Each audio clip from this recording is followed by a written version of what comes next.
Big 12 Today with Ari and James. Monday through Friday, 8A to 11A Eastern Time. Your home for all things Big 12. Nicely done, T-Chains. Welcome into Big 12 Today here on Big 12 Radio. He's Ari Timken. I'm James Westling. Taman Turner on the board for our tune-in family. Anthony Smith behind the camera for Big 12 Studios. Brian Estridge will be our guest here in this first hour. The TCU play-by-play man, they are wheels up today, headed for Dublin, Ireland, week 0. North Carolina and TCU this Saturday. Good morning, friend. Did we have Estridge on this week? We did. We had him on, I believe, was it yesterday?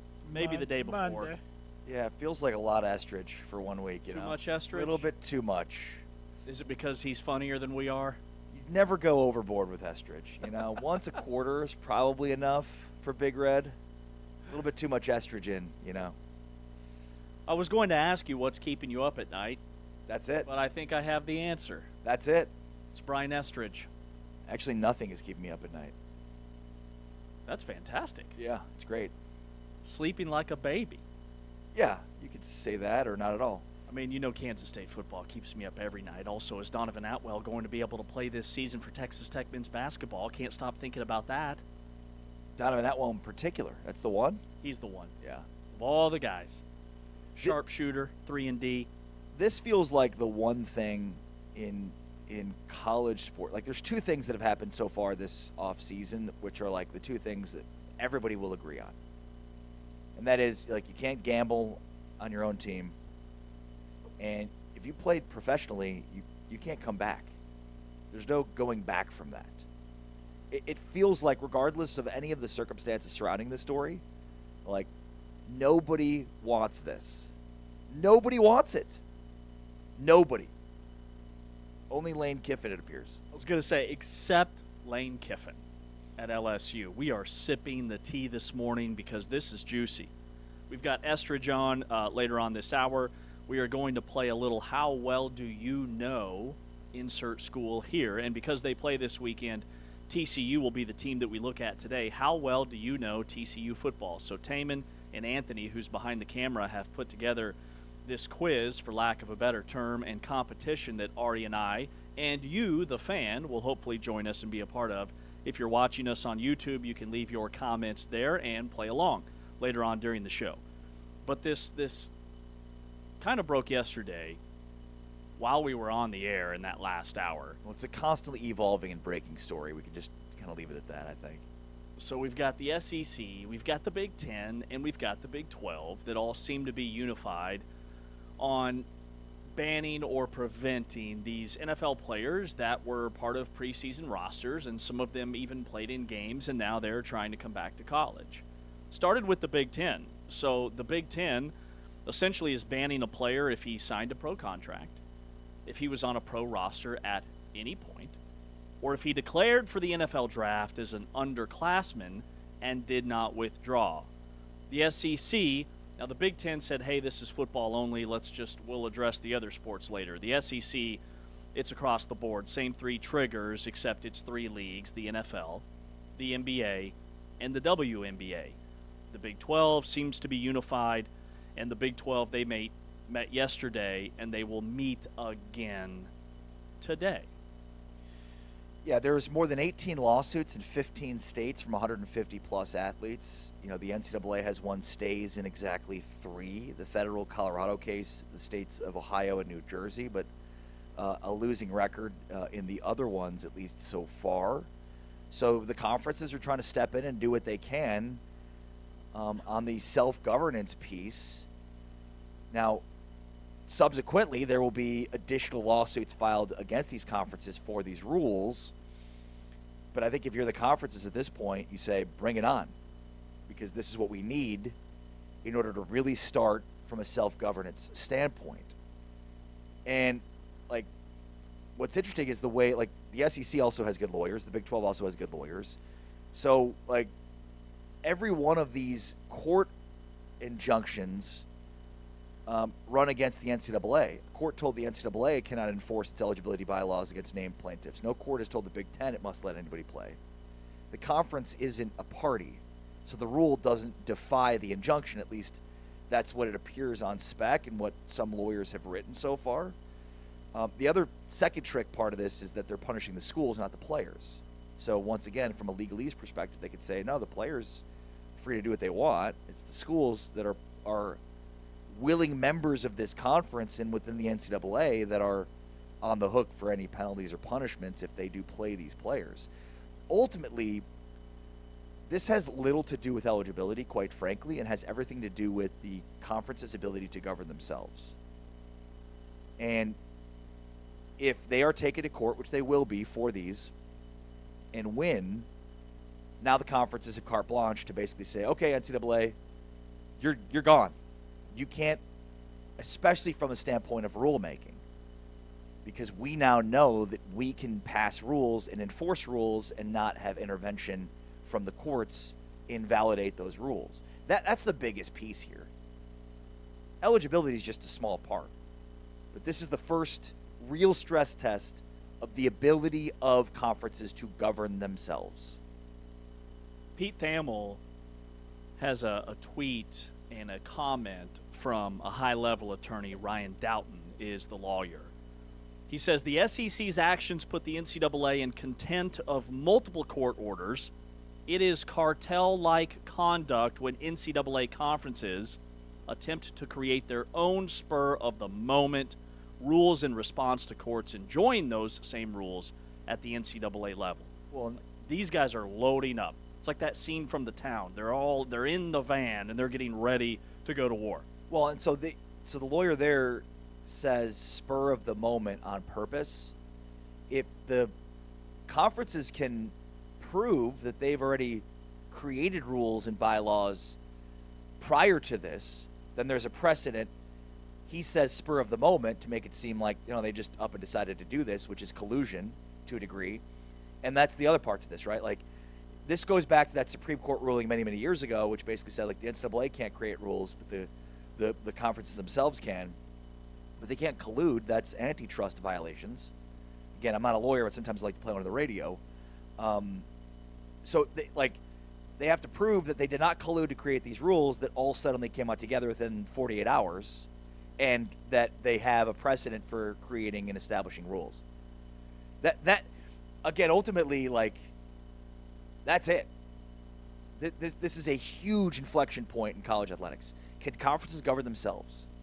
Can they create rules that the courts are not going to invalidate? And you've got lawyers on one side that are going to try to invalidate those so that their clients, rightfully so, can be eligible to play. And the conferences want to be able to enforce their rules and bylaws so that they can justify their existence. And more than that, extend themselves beyond what the NCAA can do, which the Big 12 already proved it can do. The Big 12 has a precedent for rulemaking. It did it already. The other conferences have that same precedent. The ACC, they're still discussing. Notre Dame has publicly said that they are totally opposed to any pro-to-college moves. This would essentially... Makes sense. They're one of the best rosters in college football, so yeah, they're all set. We're okay. We've got our 105. But essentially, this would close the loophole that allowed James Najee to play at Baylor last season. He was drafted in 2023. Even though he never signed an NBA contract, the gap that the SEC-style rule now closes, he declared for the draft. He never properly withdrew. So it was okay at the time, but moving forward, that wouldn't be allowed in this. But when we talk about these conferences breaking off and doing their own thing, creating their own bylaws in the face of the NCAA, just in my mind, I didn't see it going this way, to where the conferences, like the SEC and the Big Ten, and most notably the SEC, would be battling its own member institutions like an LSU, who is aggressively pursuing being able to play this tight end who is at Ole Miss. They have a 6'8", 330-pound defensive tackle who was with Lane Kiffin at Ole Miss that he's trying to bring to LSU. So that's what's fascinating to me, and where I sip the tea is that now you have schools against what those bylaws would be for the conferences to override the NCAA. Yeah. Well, and you have schools saying one thing but acting a completely different way. The other part to this that I think is extremely important is, like, these are guys that are not NFL players. The SEC is littered with NFL players. So at what point, if you're Lane Kiffin or any other coach, are you saying, like, yeah, I'm not really sure that the juice is worth the squeeze here? Like, if you're Lane Kiffin, you're supposed to have multiple NFL players in your roster. So why are you bending over backwards for a guy that's not going to be an NFL player? I get that there's like he's really good at the college level. He may not be good enough to hit that NFL threshold. But if I'm Lane, I'm more focused on getting the guys that are. Mm-hmm. I need more NFL players equals more opportunities to win national titles. I mean, look at Indiana, look at Texas Tech, right? Like Ohio State, Georgia over the years, we're talking about 9, 10 players in a roster that get drafted. That's a huge number. I don't need to mess with guys that are practice squad, potential long-term, special teams contributors in the NFL to play tight end for me. That are almost a distraction and a liability. There's no almost about it. Like we are in a game week for week 0. These teams are at the end of their preseason training camp. And with Texas Tech in the Brendan Sorsby situation, it was Texas Tech against everybody else in the league, for lack of a better phrasing, and Texas Tech ultimately backed away. They backed off. They said it's not worth it. The juice is not worth the squeeze. What will Lane Kiffin do? Because now it's Lane Kiffin and LSU against everybody else. Right, and I mean, he's got players, I would imagine, that would, file suit against this rule, and so we'll see what the courts decide. Because again, this is a huge piece, and even if the courts lose in certain situations, like the NCAA has gotten a few dubs here. The record's not great. There's 15 states. They've had 3 wins. That's 3-12 is not great. Maybe the conferences can do better than that, and ultimately that shows a path better suited to follow. Like, I'm sure there's a lot of people listening to this, like, eyes glazing over. There's so much lawsuit talk, but you can't underappreciate the importance of this stuff in terms of the sport overall and what it means. And like, ultimately, we've talked about collective bargaining. We've talked about intervention from the government, and the Protect College Sports Act, and maybe conferences governing themselves is the best path forward here, at least in the short term, because collective bargaining is not coming soon. Mm-hmm. That is going to take years. And this is all part of this long, drawn-out, quite frankly, annoying process that we were going to have to go through anyways. There was no short-term fix for this. And by golly, the NCAA is making sure of that. Like, they could have nipped this in the bud by including the 2022 class from the start, because, again, mathematically it makes sense. Yeah. But they are digging their heels in. The NCAA, my goodness, from their cold, dead hands. In all of this lawyer talk, Protect College Sport, everything that's taken place over the summer, there's been so much drama, and it continues as we inch closer to actually having some real live action games. This could have been an email, the headline, and why it's so important. Players that were playing in the NFL preseason could be playing in college, and this is the hinge point for if they will or if they won't be able to do that. And in future seasons, same type of thing. We talked about Texas Tech. They were a big story this offseason. Let's hear what Joey McGuire said about the Big Ten and the SEC banning these NFL players from returning. Interesting, because you know what's coming next. Those players are going to sue the conference, and so what do you do? And I know that, I was checking with our guys today of, like, what's the Big 12 going to do, and so, again, it's going to be interesting. I mean, we're going to monitor. We've been monitoring the last week or so to how we can add, if possible, somebody to make this team better. I understand both sides. We are not looking at anybody that is in the NFL that possibly could be cut. We haven't called any NFL coaches. We haven't scouted any NFL players that I think some teams have done. But we're definitely going to look. I love my job. and I hope y'all love me being here because I love West Texas. And so I know this, I get to keep my job if I win. And so I'm going to constantly look to how we can be better as a team and be better roster-wise. I mean, that's the way I look at it. But I do think it's going to be interesting because that's what's coming next. If it was me, I would have announced this decision 5 for 5 in October, where school had already started, and the guys like an Austin Romaine or a BJ Jordan would have had plenty of time to make that decision. We as teams would have plenty of time to make that decision, but they chose to do it in June. And we got to think there might be a reason. Is there a reason that powers that be wanted the chaos to pass the bill that everybody's trying to get passed? Or was it that, no forward thinking, could have been either one, because we've seen that if you waited till October, you're eliminating people that can't get into school, so you're not dealing with the situation we're dealing with right now. Ding, ding, ding. 3 points there that I think hit the nail on the head. Number one, Joe McGuire said it. I like my job. I want to keep my job. My job is to win. If I win football games, I'm going to keep my job, get more money, more resources, et cetera, et cetera, et cetera. Pretty obvious, right? So I'm going to add more talent. Maybe these guys aren't NFL level players, but they're better than a lot of the guys that are at this level right now. Boom.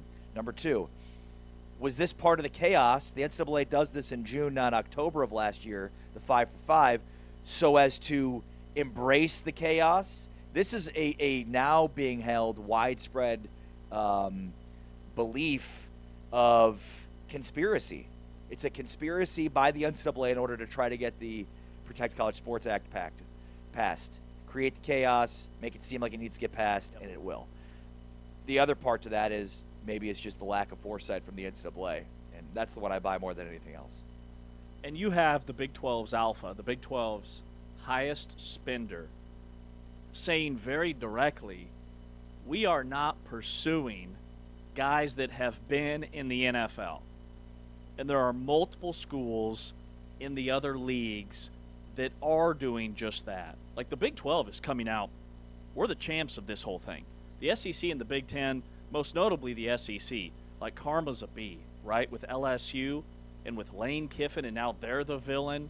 They're no longer the outlaw, they're the villain. And Texas Tech gets to sit back and say, we're not looking at NFL guys. We have the money to do so, but we're not going down that road. And he didn't take shots. He had the opportunity there to take shots in the same way that people took shots at him. And what did he say? I get it. You want to win. You need to win. You're going to get the best players. He could have taken a shot. Lots of other coaches have. Oh, we're not bringing in those guys. Absolutely not. And anybody that does is terrible and should be thrown out of the sport. He had his opportunity to take a shot. He didn't do it. He crushed it. That was the soundbite. That was the master class in how to address this very controversial time in college athletics. Coming up next, some Big 12 camp reports. We go around the horn looking at all the different schools in the Big 12 before we chat with Brian Estridge, the play-by-play voice of TCU.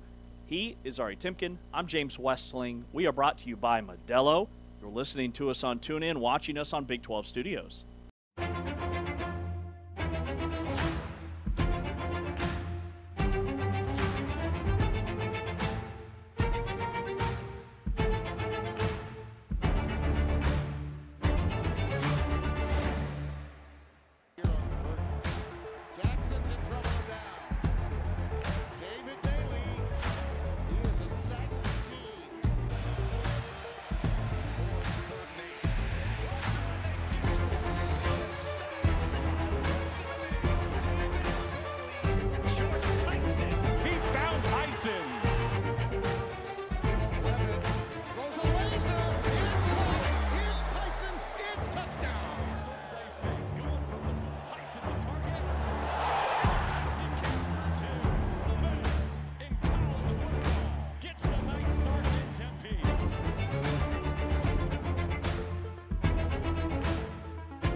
This is the Big 12 Conference. This is a different league, and this is Big 12 Today.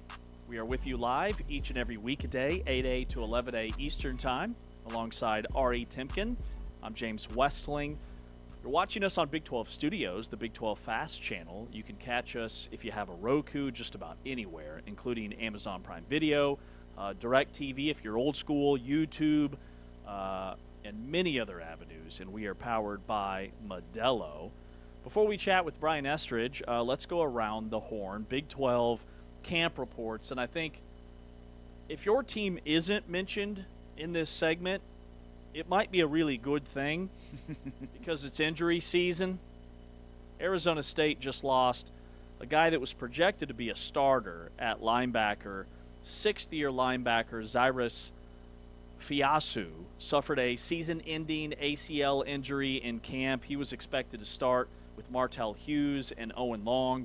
He was a transfer from San Diego State back in 2024, but like their emotional leader, the quarterback of the defense, at least in terms of alignment and schemes, and he's out for the year. This is a blow to Arizona State's D. Yeah, Fiaseu is a sixth-year linebacker who got a hardship extra year, so it remains to be seen whether or not he'll get a seventh year.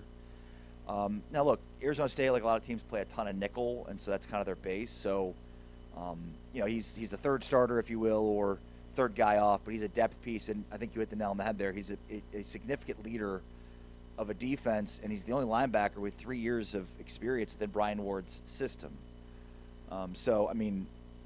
You still have Owen Long and Martell Hughes, but I think your insurance policy is gone for a guy that has experience and knows the system very well.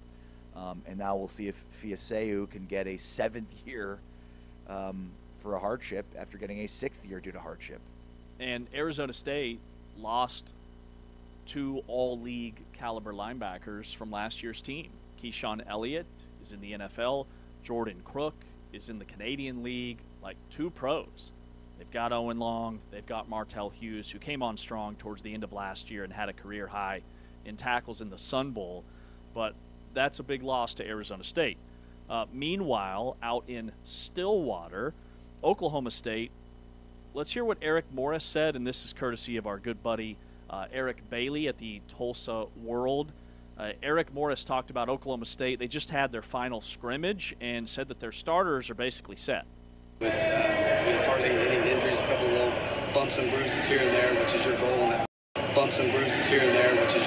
Last scrimmage. I think we kind of know where we're at, and right now, a bunch of position battles are who's going to be backups for us right now. I think for the majority, we know who our starters are on both sides, and there's going to be some positions where we're okay with putting a guy on a rotation. Like our defensive ends are really, really deep right now. So those guys, it doesn't matter who goes out there first because we don't think there's a big drop-off. Like we'll keep those guys fresh and keep them rolling. So, didn't really tackle much with our ones. And I think I've seen Caleb Hawkins get tackled enough. I've seen, Miles and Wyatt and Bowick and Chris Barnes, all those get tackled enough. So a little bit of thud with those guys. And then for some of those guys that are competing for jobs right now, still got into some live football, some good 2-minute, 4-minute situation. And anytime you do those in live situations, there's just great teaching that happens. And so a great chance for us to come back this week and really study that and teach off of it. He mentioned kind of all the starters are pretty set, but he did mention during this interview that Portland State transfer Sean Torgeson would probably start at right tackle if they played tomorrow over Ashton Lepo. Torgeson is a 6'4", 302-pound tackle from Ventura, California. Spent 2 years at Portland State at the FCS level. 4 games all redshirting in 24 and all 12 games in 2025. Morris says he was one of the last portal additions. The staff didn't expect much, and that he got noticed through weight room numbers and summer GPS data. So a guy that kind of came from nowhere be the starting right tackle for this team? That's pretty impressive for Sean Torgeson, a name to know for sure. I love when I hear GPS data. My mind goes to the Garmins back in the day, just trying to get around town, ending up at a dead end in a creek. I don't think that's what it is. No, it's not. Now it's deep dive analytics that these guys are using for an offensive lineman to help determine. Lepo was a really highly touted guy, so that's a little concerning to me that he didn't lock down that right tackle position. Yep. But maybe it's a good thing to have depth there. With Houston. Turn left. Also, you got to bring up their punter, Oklahoma State, before we go to Houston. I'm probably butchering this, but I looked it up, tried to find it. Lachi Posaban, a 23-year-old Aussie punter. Eric Morris said that he's as good in camp as any punter that he's ever been around. He's a rugby player. Let's hear what Eric Morris said about the Aussie. This is a great story now right here. So this is a true story. So we had a guy from Australia at Incarnate Word my first year, and it was probably our first big win, first conference game on the road, Abilene Christian. So I think we're up 10 or 7. I'd have to go back and check. I'm pretty sure 10, but we're kind of 4 minutes left in the game, and so I call a timeout because they had a really good returner, and I told our punter on the sideline, hey, kick it out of bounds. Like, don't kick it to this returner. The only thing that can kill us in this game right now is a return for a touchdown where we're at. And so you'll have to find this tape. I don't know where it's at, but he literally catches it. He walks straight sideways, minus 14-yard punt, straight into the stands. I swear to anything. And so you can see me on tape. I fell to my knees like, holy smokes. And so I guess there's a rule in rugby, if you punt it out of bounds, like something happens. So I'm not smart enough to know all that stuff. But I had like some of the worst text messages I've ever had in my life, how dumb of a coach I was, especially from my family that were watching this game live on TV. So I've learned from that you have to explain sometimes. Football rules, pause has been phenomenal. Just as good of a camp as a punter I've been around, and really good spirals, really good drop punts. And so I think we can throw an arsenal of different varieties of punts at people. So he had a punter when he was at Incarnate Word that had a minus 14-yard punt because he didn't explain the rules of American football? The ball's dead when you put it out of bounds. So wherever you put out of bounds is where the ball's dead. But it's up to the referee to figure out where the ball crossed the play to go out of bounds, and then that's where the ball is spotted. That's an amazing story. Now he calls him Paz. Paz is the kids. Posaban? Posaban. There you go. Yeah, I like Lachi? it. Sounds like an interstate. Posaban. I'm here for it. I want to hear what he sounds like. We got clip 6. Can we play this? I'd say like 4 or 5 years. Yeah. So that was when I finished high school, and I was scrolling on Instagram and came across an ad that said punting was through Pro Kick. So went down and I spoke to Nathan Chapman, the head guy at Pro Kick, and that's when I really started. That's when I really figured out what American football was. But I've been kicking a ball since I was about 3 or 4 years old. So it's something I feel like I can do, and ever since I found out about it, it's what I've wanted to do. So. That is an all-American accent. I mean, we're at a point right now where every punter in football, NFL, college is Australian. They're all like 23, 25, 26-year-old Australians, every one of them. He's like, I've been kicking a football since I was about 3 years old. Scrolling Instagram, saw an ad for, hey, can you kick? You should try punting. You should try being an NFL kicker. All right, fine. I'll do that. That's awesome. All right, Connor Wegman, concerns about his throwing shoulder. Apparently he's full go. Here's Connor Wegman talking with our buddy Joseph Duarte from the Houston Chronicle. Just being smart. I mean, we want to be 100% for the season, and maybe 3-4 years ago I would have pushed through that and practice every day. But I mean, I don't think that's the smartest thing, and to be able to go out week 1 at 100%, I feel like that would be really good for me. What exactly was the issue, and where did you feel it? I mean, it was just a little bit on my side, but it wasn't nothing bad. Like I said, I could have practiced if I really wanted to, but the coaches were being smart, trainers were being smart, and taking care of me. So apparently he did not participate in the last scrimmage as a precaution. And, like, when you see all this injury stuff, man, I'm like, how do you manage that as a coaching staff? How hard do you go to make sure that these guys are prepared for the season, but also not tearing ACLs or getting beat up before week 1? Yeah, and for Wegman, I mean, this is an ongoing concern, I mean, he's got to be healthy for the entire season. And I don't think he missed any time last year. I think he started every game last year. He started every game, but he got knocked out of 2 games. That's right. So, I mean, his health and availability this year is huge. And to start the season, Fritz described a muscle twitch on Wegman's torso that bothered him when he torqued to throw. That doesn't get better over the course of the season, I think people just expect it to, and it's like, now he's going to get hit, and that, torso is going to continue to bother you. Torso's important. Yeah. It's an important part of the body, I'd say. About the twisting and the torque needed to throw a football. Absolutely. Yeah. And we're talking about a guy that needs to throw the football consistently down the field. So, to be starting off at that point is not a great start, not a great piece. You know who has elite torso strength? Golfers. Great torque. High-level torque. By the way, Connor Wegman led the Big 12 in total touchdowns last season. I think you're going to say torque. 36. And torque. He led the conference in torque. Big-time torque leader. I don't know why that word's making me mildly uncomfortable. Torque. Yeah. It sounds like torque? Yeah, it's just something about it. But just mildly uncomfortable. Yeah. Not quite there yet. Maybe if you say it 3 or 4 more times, we'll cross that threshold. Torque. There it is. Yep. But he had 36 total touchdowns. He led the Big 12 in total touchdowns, more so than Fafita, more than Devin Dampier, more than Bear Bachmeier. Like, just that number. Was he carrying this offense that now appears to have more weapons for him? Just gives me a pause about Houston being able to navigate that very difficult schedule this year. Well, there have been Houston fans that have commented that we, and maybe just me, but perhaps the we, are severely underrating him heading into this season.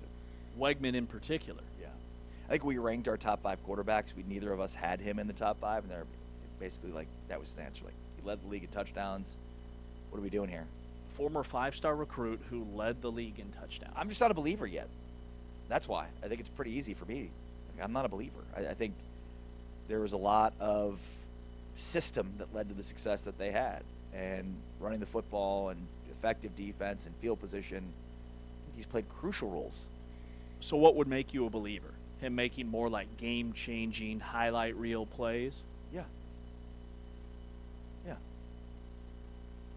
Yeah, I get that. But it's weird. Why? Like, why? Because I kind of feel the same way. He led the league in touchdowns, and he was a former 5-star recruit. And I'm talking about DJ Lagway like he's the next Randall Cunningham. Like, I can't figure it out. Well, I mean, the air yards per throw was fairly low relative to peers in the Big 12. And so, again, I think a lot of this is just system related. It's easy reads. It's getting the ball out quick. Look, he's got to make those throws. And I'm not trying to, at this point, he's not bad. Nobody's trying to make the case that he's bad. Right. It's whether or not he's a top 5 quarterback. And I don't think he's done that. He's proven enough to put himself in that situation yet. Did you say yards per air throw? Yeah, like basically how far is he throwing the football? Mm-hmm. Do you have those stats? No, not in front of me. Also, their red zone percentage. So they had 31 touchdowns on 47 red zone trips, which is a 66%. Helps to have good running game, a good tight end. Right, so that's a pretty decent number for close to 70% there. I don't know where that ranks in the Big 12, but I'd say that's fairly high. Yeah. Utah was number 1 in the red zone in terms of red zone touchdown percentage at 79.6. They had 47 touchdowns and 59 attempts. All right, let me guess the top 3. Utah's number 1. Red zone touchdown percentage, which Correct. I'm with you. I hate that it's red zone scoring. It's let's do touchdowns. That needs to be a thing. Yeah, you need to be 100%. Yeah. in red zone scoring. I don't care that a team's 98.7% in scoring in the red zone. They have an All-American kicker. Utah, number 1. I'm going to guess BYU is in the top 3. And then the third team from last year, I would say Arizona. If I gave you 100 guesses, you'd never guess who's number 2 in the Big 12. Did they play in a bowl game? No. Kansas State. Cincinnati. You're right. I would have never gotten that. Cincinnati hit 33 touchdowns at 46 red zone trips. They didn't have enough red zone trips, but they had 71%. They were 16th nationally. North Texas, by the way, 3rd in the country in red zone touchdown percentage at 78.5. Utah was number 1 in the country at red zone touchdown percentage. Wow. Let me keep going here. Just looking at, wow, who is number 3 in the Big 12? Alabama, Oklahoma, Temple, Colorado State, Notre Dame, UNLV, Tennessee, Duke, James Madison, Western Kentucky, Miami, South Alabama, Boise State, USC, Rice, Penn State, Mississippi State, Ohio State, Cal, Kentucky, Oregon, Houston, 38th in the country, 3rd in the Big 12 in red zone touchdown percentage. We need more touchdowns inside the 20s, is what I hear. Yeah. North Kansas State was Texas. 4th, by the way, 45th nationally. Okay. Yeah, North Texas being top 3 in the country. That's shocking because you think of these air raid systems and, they get down in the red zone, everything gets tight and condensed, and they can't score. Not the case with Eric Morris' offense. But I just invalidated my point about Houston about red zone touchdown percentage there, too. Why are we so low on Connor Wegman? Maybe the Houston fans are right. It just feels like it didn't have a very explosive offense. No, I agree. Maybe I'm wrong. Didn't Houston score a late field goal in a game to win a game? Against Arizona. Yeah. I mean, they had to have an explosive offense to get in position, right? Or was it a penalty and a bad kick? Regardless. I mean, that's a good point. Maybe we are way too low on Connor Wegman. They had 2 games where they won on walk-off field goals. Non-conference at Oregon State, and then in league play against Arizona. Coming up next, Brian Estridge, the play-by-play voice of TCU. They are wheels up, headed for Dublin. We talked with him earlier in the week before we'll jump into some power rankings on this Wednesday edition of the show. This is Big 12 Today on Big 12 Radio, watched on Big 12 Studios, brought to you by Modelo.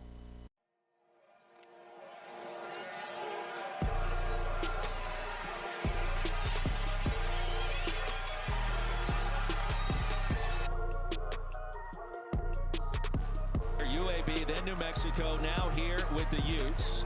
Bray motions out. Ficklin delivers a strike towards the front.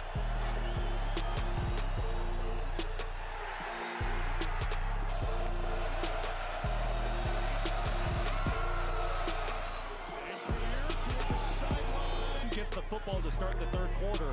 I don't want to give them an opportunity for points here. Left side run, big hole, the cutback, and To go in the West Virginia game, but he made a difference against BYU a week ago. Cinnamon motion, Ficklin keeps it. Has some real estate into plus territory. Off to the races, and the true freshman quarterback.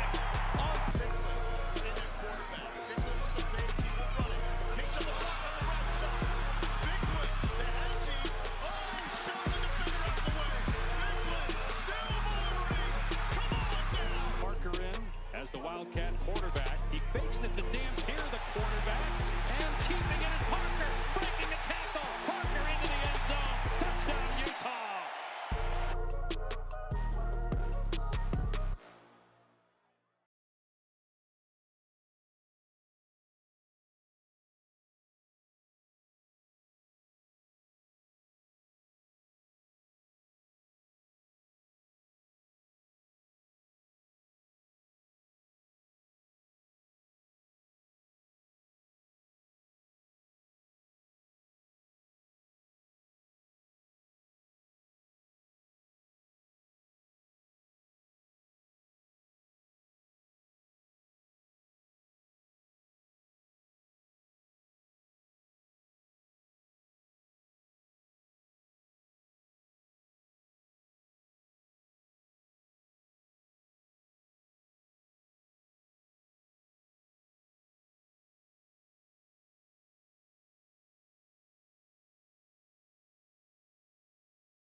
This is Big 12 today here on Big 12 Radio, watching us on Big 12 Studios.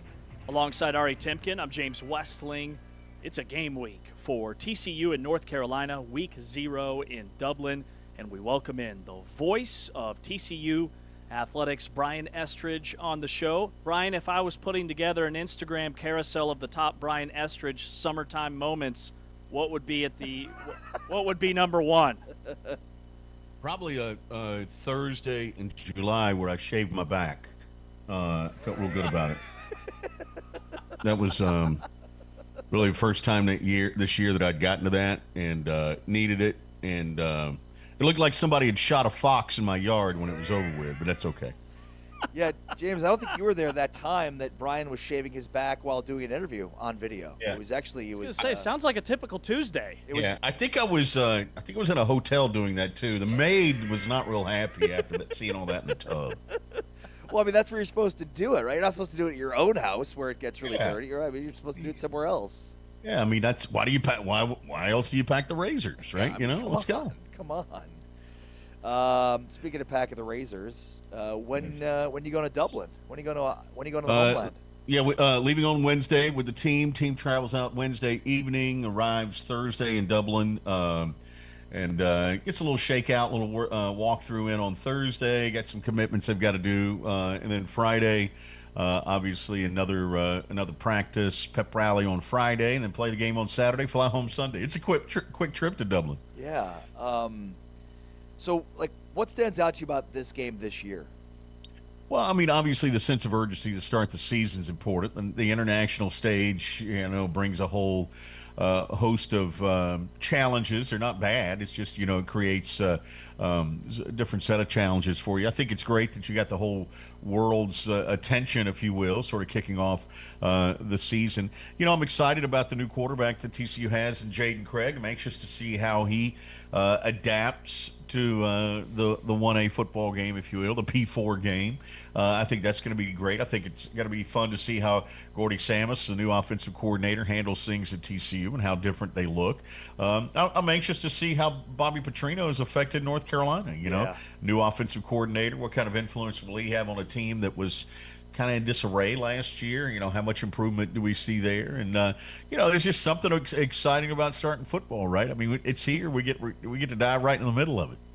Brian, when it comes to what we're going to see from TCU offensively, we went back and we were really stunned to find that Josh Hoover and the UConn quarterback, where Gordon Samus was coordinating that offense last year, they had the exact same number of passing attempts and the exact same number of games. And I think there's this perception that it's going to be run, and the passing game's going to be limited. But that tells me that's not necessarily the case. Yeah, no, I don't think it's going to be a case of, this is an 80% run team. Although Sonny Dykes did joke about that last week. When I asked him, hey, what in a perfect world, what would that ratio be? And he actually said 80-20 run. And I said, wait a minute, is this air raid Sonny Dykes saying this? And he pointed out that just means you're whipping everybody. But no, I think it's going to be a team that takes what the defense gives them. You're right. I mean, he, the quarterback for UConn last year did have the same number of throws as Josh Hoover. The big difference was interceptions. That UConn quarterback only threw one. I think he threw 25 or 26 touchdowns and one pick. So I think that's kind of where you start to see differences in the offense. They may not take as many chances, risky chances. They may be willing to settle for a screen or a check down or things of that nature. And I think that's what's been preached into Jaden, is be a good decision maker. Two hands on the football at all times. They call them BIJs, which for a minute I had to think about it because I was like, whoa, what does that mean? Can I repeat that on air? I'm thinking here, oh, whoa, wait, BIJ, what could that be? Balls in jeopardy. No balls in jeopardy. That's what they're looking for out there offensively. And so I think that's what's been preached. And I think that's what you're going to see on Saturday. Yeah, I mean, and then defensively, this should be the strength of this football team. Yeah. What are you most excited about with this defense? Yeah, I think this defensive line may be one of the better defensive lines we've ever seen around here at TCU. I mean, They have depth. They have talent. They can kind of play any game you name. They have size, which is always an issue, obviously, in Big 12 football, And so I think that kind of is the exciting thing to me. I think the defensive backfield, I think the corners are going to be okay. I really do. I think Vernon Glover's going to have a great year at corner. You got questions at linebacker, and they know it. And I think that's interesting. Andy Avalos touched on that in his last press conference. Said, "Hey, that room knows that you're talking about them as the weak link, and he fully expects them to step up. You got some questions at safety, obviously, but to me, this defense, it's all about the defensive line. Really on offense too, Ari. I mean, I think this offensive line is homegrown. It's been a slow burn, as Sonny Dykes said, to build an offensive line with depth where you get 10 guys that you feel really, really good about, that are not only big and strong, but are athletic as well, with an understanding of the offense. So I think it's got a chance to be really good also. Brian, what's your take on the secondary with Fields getting dismissed from the team last week? What does that group look like now, and who fills that void? Yeah, I think there's obviously a bit of a void there, but I mean that was a battle, going back and forth throughout the camp, at safety. I mean, and there's a couple of young guys that we're not thinking about, that we're not really talking about, that I think are going to be pretty good for it. But Jordan Lester is a guy who's played a lot of football, and he'll start at that safety spot. And you've got Caden McFadden behind him. It's another young guy that they're high on that has played some ball. Devin Hadrago is a kid who's come in, a sophomore, who didn't play in the spring. He's out of Franklin. They're really high on him. Ryan Yates is another guy. So those are names that none of us are talking about, right? That none of us have heard, that I think have a chance to be pretty good players. And so to me, though, it's all about Lester. I mean, Jordan's 6'2", 220 back, or probably 210 at safety, playing it free now. And then you got Jamel Johnson, who's got a lot of playing time, getting a lot of attention and strong, and Julius Sims at the nickel that can help cover things. So I'm not panicked about that spot yet. Brian, what can you tell us about the fallout, the situation with Jacob Fields and the fallout from that? Yeah, I don't know if there was any fallout other than, Lester, it's your time to step up. I mean, I think that's a big thing is, Jordan, here's your opportunity. I think that's the biggest thing. I was impressed at how Sonny Dykes handled the situation. I was impressed at how this team handled the situation, and that next man up. You're either with us or you're against us, and so I think that's been the case. And Jordan Lester's that next guy. Now you get a chance, to take on a North Carolina team that there are a ton of questions about them. They got a new quarterback, got a new offensive coordinator. What are you going to see out of them offensively? It's still kind of a patchwork offensive line. So I think that is the biggest challenge for this defense right now. Chatting with Brian Estridge, play-by-play voice of TCU. So this game is always kind of gross, but week 0. Yeah. What would make you feel like, okay, this was fine? Like, yeah. When's the last time anybody even scored 30 points over there in Dublin? Yeah, it's kind of like eating at a Chinese buffet with Ari. You're going to get something on you. I mean, that's just what's going to happen. And so, yeah, I think that's going to be fun to see. I mean, it probably will be wet. It'll probably be rainy. The grass is probably going to be high. You got all those things working against you. So, but you know what? Let's go do it. I think the big thing is, you've seen programs and teams over the years that have played in this game that you could almost feel like it affected them the rest of the year. And I think the preparation and the planning going into this one for TCU is to avoid that. And that's why, you're not seeing them going out there for a week or anything like that. It's a quick trip. It's in and out. And then you get a week off after this game to get ready for the rest of the season. What do you think is the thing that people are missing about Jaden Craig? I think people say, oh, he played at Harvard in the Ivy League, as if that's a bad thing. And I'm one of those nerds that would watch Friday night Harvard football, and back then it was on the NBC network. I don't even know where they air them now, but maybe ESPN does them. I'm not sure. But anyway, it's football is football. Now, are the players going to be bigger? Are they going to be a little bit faster? Yeah, there's going to be some of that. But if you can play, you can play. And there's a reason why NFL scouts already think this guy's a mid-round selection. I mean, they see something in him. He's a smart kid. He's calm. He doesn't get rattled. The speed has not affected him at all this spring or the fall. And so I think people are underestimating. Here's the other thing, Ari. He was under recruited out of high school. It was in the middle of COVID.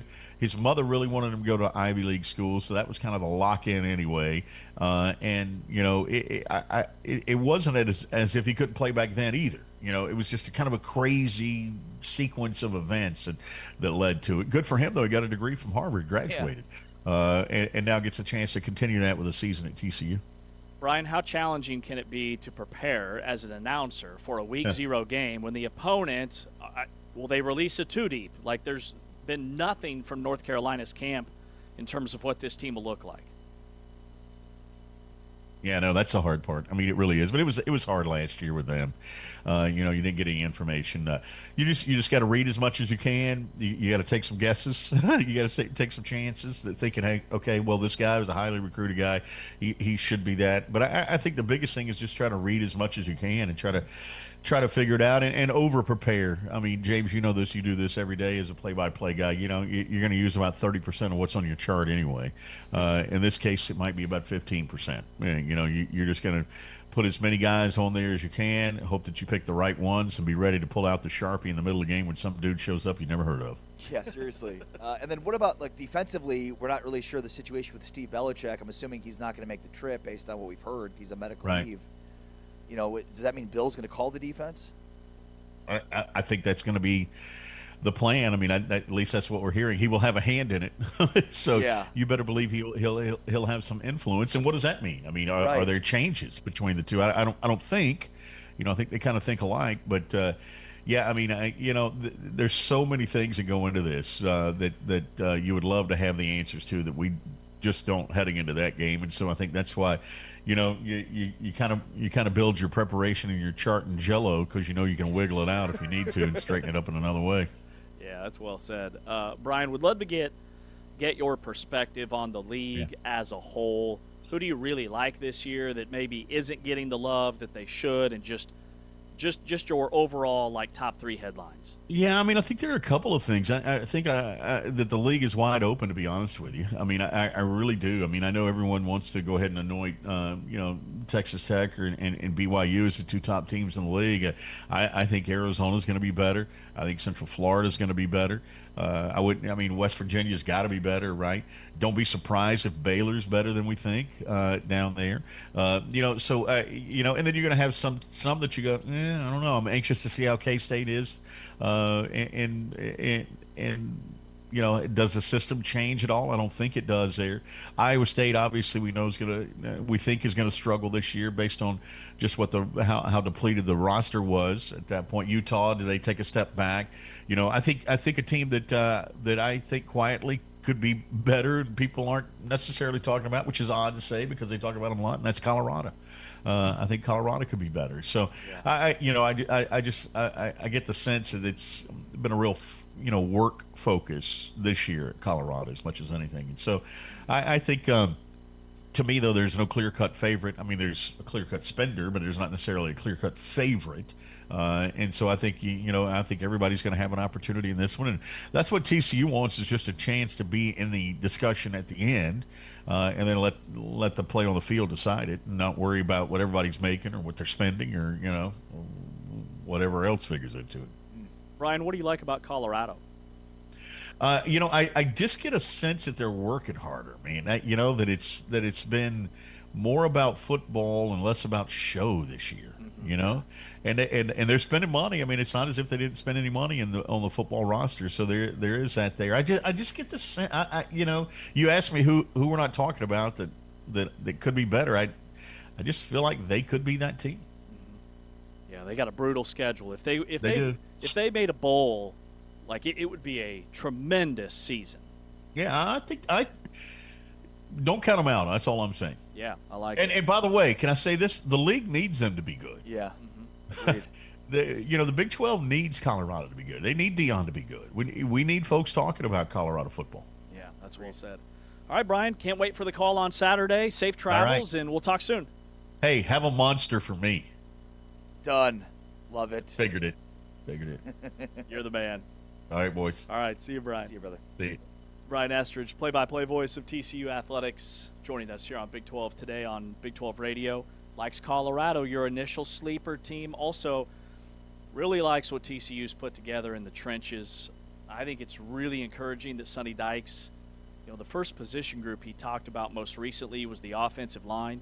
Their defensive line looks ginormous. Yeah, no, I mean, and we'll get into it in a moment here, but we'll talk bowl season. There's 7 bowl projections that I've referenced.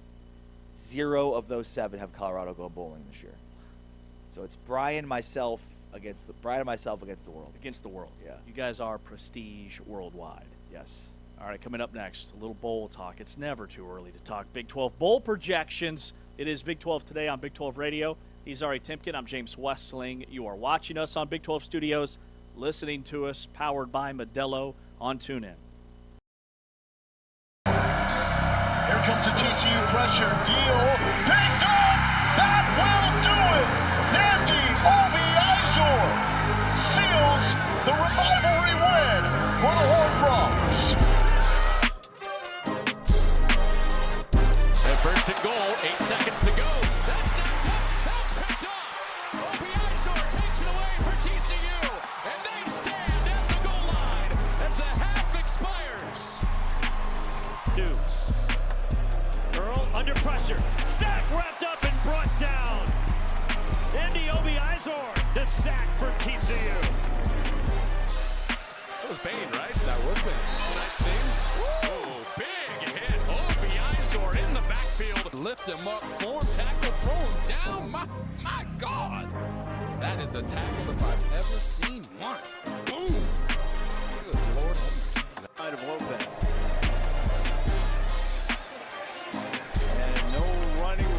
This defense, you keep contained, not fooled at all. Finish at the end of the year where no one feels like you have anything to play for. What do you have inside of you? Is Pryor on the run, taken outside. Obi-Izor spun him down. If he can correct on a 3rd and 11. He steps up, in some trouble, and he's swung down. Obi-Izor with the sack.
Big 12 Today, Big 12 Radio, powered by Modelo. Heard exclusively on TuneIn, watched on Big 12 Studios.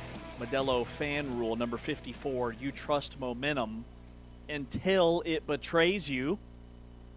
It's momentum season. It's power ranking season as well on a Wednesday because, I don't know if you know this, but it's not just good enough to have things in life. You have to power rank them accordingly. Ever heard that Flawless. before? Getting so much better at it. It's Power Ranking Wednesday. Just a couple of power ranking fools here. We power rank something Big 12, then we power rank something random. So, let's power rank. You guys are power ranking today the top 5 X factors that will take place here in the Big 12 this season. So, guys, take it away. Number 5. Number 5 for me in terms of X factors in the Big 12 would be Wendell Gregory, the defensive end for Kansas State University. You know, we've spent a lot of time talking about Colin Klein and the K-State offense. Well, Wendell Gregory is the X factor because of what he potentially unlocks on defense. Gregory, it's been well documented, produced 15.5 tackles for loss, 19 run stops, and 4 sacks as a redshirt freshman on a 1-11 Oklahoma State team with almost nothing else, no almost about it, working around him. Now he's at K-State with Colin Klein on a program with real Big 12 title aspirations, a completely different environment. And again, because we've spent so much time talking about the offense, for me, Gregory unlocks the defense, which is why he's an X factor. Yeah, he's a dude. Another guy that could be a dude plays at Kansas. I've got running back Dylan Edwards at number 5. 2 years ago when he was healthy, he led the Big 12 in yards per carry. He shattered a Rate Bowl record when he had almost 200 yards on the ground. He was in and out of the lineup last year. There was some drama, but he still averaged almost 9 yards per touch last season. If he's healthy, with what Andy Kotelnicki in Kansas were able to do with Devin Neal, turning him into a future pro, they could unlock Dylan Edwards, the running back at KU. Yeah, talent is not the issue with Edwards, for sure. Number 4. So much focus at Utah on the offensive line replacements. How about the new offensive coordinator, Kevin McGivern, who is my number 4 X factor in the Big 12? They have a new head coach. They claim they want to be more consistent in their downfield passing attack. So there's a lot on the plate of Kevin McGivern. Right? You've got to establish relationship with everybody on the team and the offense. You've got to figure out what everybody does best. One guy came with him from Utah State, but it's a brand new slate for Devin Dampier and for much of Wayshawn Parker, much of the other team. So, I mean, how do you mix the strength of the run game? You got to get reps for Bird Ficklin on the field, plus, the passing game. So the uncertainty isn't personnel, it's installation, it's execution, it's mixing all of the ingredients. That's why I think the offense should be really good, but it's don't overthink it, Kevin McGivern. Should you run the ball more? Should you throw the ball more? Which game calls for which? This is why Kevin McGivern is my X factor for Utah. Love that pick. Heave it. All go on 3. Number 4 for me is a defensive tackle at Houston. Demarion Thomas, who's a transfer from Oklahoma State, was having a very productive season in the first 4 games, but he got buried in the chaos of the Mike Gundy firing. This was an all-SEC defensive tackle at Vanderbilt 2 seasons ago. He is 6'3", 340 pounds. He is a space eater. And Houston, late in the year, struggled to get pressure on opposing quarterbacks. He directly replaces Carlos Allen Jr., who led the nation in tackles among guys that play the defensive tackle position. So he's got to be huge, no pun intended, this season for the Cougars. I love that pick. Number 3. Thanks. Last name Glasker, first name Legend. BYU true freshman wide receiver, cousin of Isaiah Glasker, Legend Glasker.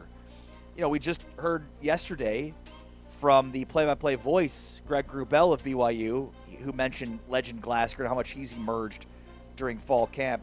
You know, we've spent the offseason talking about Kyler Casper and JoJo Phillips. We've talked about Walker Lyons and even Roger Salabiaga at tight end. We haven't spent a lot of time talking about Legend because he's a true freshman. But here's Sitake's quote at fall camp about Legend Glasker. Quote, "I haven't seen a freshman come in, pick up the playbook, and make the amount of explosive plays that he's made." Glasker beat out Evan Johnson on a deep ball in camp, and per the Deseret News, coaches Sitake, Roderick, have all said this receiver room is as good collectively as any in the Satake era. So, 6'2", 275-pound true freshman, a 3-star who ran a 4.42. That matched Xavier Worthy's combine number, 4.4240. So 6'2", 175 pounds, still has room to grow, can run. We probably aren't paying enough attention to Legend Glasgow, the wide receiver for BYU. And he's an 18-year-old true freshman. He's not served a mission. So he's kind of like Bear Bachmeier, same age. Where are we at? Number 3. Okay. Texas Tech, offensive line. It was a problem in the college football playoff, so I go there. I look at Jordan Church, the offensive guard for Texas Tech, who's a transfer from Louisville. Played over 1,200 offensive snaps last season for the Cardinals. Only allowed 3 sacks all season long. Rated as the number 6 interior offensive lineman in the transfer portal class this season nationally. He steps in to pave the way for Jacoby Williams and Cameron Dickey and Quentin Joyner. He's going to have to be a plug-and-play all-league caliber offensive lineman to upgrade that Texas Tech O-line. Number 2. This is where I have Texas Tech linebacker John Curry. Nice. Kind of the forgotten defensive player. He's from Lubbock. With 6 defensive starters lost to the NFL draft, and everybody's talking about Adam Trick, Trey White. They're talking about A.J. Holmes. The one who may matter more and that plays this position that doesn't show up cleanly on the depth chart is John Curry, who plays that star position linebacker. He is a play-anywhere defender who spent a year as a starter but drew only honorable mention in the conference in the shadow of Jacob Rodriguez and Ben Roberts. The Lubbock native flashed in the title game with 10 tackles, the forced fumble on Martin. This is a defense so loaded that being genuinely good wasn't good enough to get noticed, which is the exact definition of a mispriced player. It's why he's an X factor for Texas Tech's defense. John Curry, X factor. Love it. Number 2, I also go out to Provo, BYU, and I look at a wide receiver, but I've got a different cat. Kyler Casper, who is 6'6", 210 pounds. He's a redshirt junior. Greg Wrubel, the play-by-play voice, was raving about him yesterday on the show. Barely played at Oregon because he was kind of beat up, in and out of the lineup. But he's a former 4-star, top 150 national recruit. He was a top 25 wide receiver in the class of 2022. So he's an older, more experienced player. And Aaron Roderick, the offensive coordinator, said he is doing everything. He's everything I thought he was going to be up to this point. I think he's a hidden gem for BYU. And between him and Glasgow, maybe we're overplaying the concerns about that position group. Number 1. My number 1 X factor in this conference is Houston running back Mekhi Hughes. Houston is a team with a lot of known commodities, a lot of returning starters. The one question is arguably the most important spot in Fritz's system, which is Hughes, the running back. It's been well documented. He posted 2,800 yards, 22 touchdowns in 2 seasons at Tulane, and then had 17 total carries at Oregon last season. I would say Houston with the least uncertainty of any contender. 12 returning starters, the most in the league. A quarterback on 4 of the preseason watch lists. A preseason All-American guard. 2 Biletnikoff-listed receivers. Everything is accounted for preseason-wise except for the running back, who is a workhorse at Tulane and an afterthought at Oregon. So, huge X factor. If he's the Oregon version of Mekhi Hughes, then Houston's season is not going to go as expected. But if he's the Tulane version, this is a team that could very well win the Big 12. Yeah, totally. My number 1 X factor is Reed Harris, the wide receiver at Arizona State. We saw what they did with Jordan Tyson. This kid is 6'5", 220 pounds. He was very much overlooked out of high school because he grew up and played high school football in the state of Montana. So he signs with Boston College. He averages 29 yards per catch his freshman season. Last year as a sophomore, almost 18 yards per reception. He's a guy you can split out wide. He also had a fantastic showing at Arizona State's last scrimmage. He's a top 4 wide receiver in the portal class, top 20 nationally. He's going to be a future pro. And he's not even the number 1 receiver listed on the depth chart. He's behind Omarion Miller, who appears to be Arizona State's number 1 target. Whoever wins that quarterback job they have 2 NFL draft today caliber elite wide receivers at their disposal. I've got Reed Harris at number 1. All right, T-Chains, what are we randomly power ranking today and why? Okay, you guys are randomly power ranking the top 5 Dolly Partons. Unfortunately, Dolly Parton lost her life yesterday at age 80, dying of cancer. But her legacy will live on, not only because of her career, because she is one of the most loved people on earth. So your top 5 Dolly Parton's most loved people. Take it away. Yeah, so Dolly Parton dies yesterday at the age of 80. She's one of the most beloved figures in American history, certainly in recent American pop culture. Not just for who she was as a singer, but who she was as a person. There's been a countless amount of stories that have come out about just her generosity, things she did over her time. I mean, she wrote the song "I Will Always Love You" that, of course, Whitney Houston made famous and made tons of royalties on that, but she reinvested that in the black community in Nashville. Just one of many stories to come from Dolly Parton that shows her generosity, her love of people, her incredible optimism. And so, yeah, it got us thinking about, like, who would be the top 5 Dolly Partons, like such beloved figures that were universally loved. Like, there's just not any naysayers or negativity surrounding them. It's just nothing but love for these people. All right, who do you have at number 5?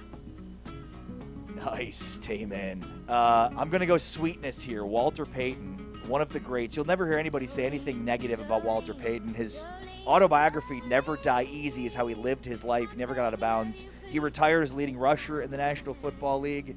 He missed 1 game his entire career. A physical running back like Walter Payton missed 1 game his rookie year and never missed another game. But from a giving standpoint, he was famously, unbelievably generous with his time, never turned down autograph opportunities or pictures. Even when he was dying of cancer at age 45, was a huge piece in the movement for organ donation. He had a Christmas gift drive every year where he donated thousands of gifts. Walter Payton, number 5 for me. Is your top 5 all sports guys? No. Okay. In fact, I think there's 2. Okay. All right. Number 5 for me, I've got Steve Irwin, the crocodile hunter. Did a ton for the Australian Zoo and Wildlife Warriors Foundation. Passed away in 2006. Just pure, unfiltered enthusiasm. This animal can kill a man in 6 seconds. Let's get closer. Steve Irwin, number 5. Number 4 for me is the man who invented the polio vaccine, Jonas Salk. In 1952, the United States had its worst polio year on record. Tens of thousands of cases and thousands dead. Salk's vaccine was announced safe and effective in April of 1955. Edward R. Murrow asked him who owned the patent, and Salk said, "The people did. He did not patent it." In a world of corporate greed that at this point in time knows no bounds and everybody's getting theirs, it's incredible how insane the corporate greed is right now in America. For a guy like Jonas Salk to do that and do it for the good of the people, it's unparalleled. I've got Shaq at number 4. 7'1", 300-pound center that has somehow become America's giant uncle. Who doesn't like Shaq? There's a long stream of stories about him paying for strangers' purchases wherever he goes.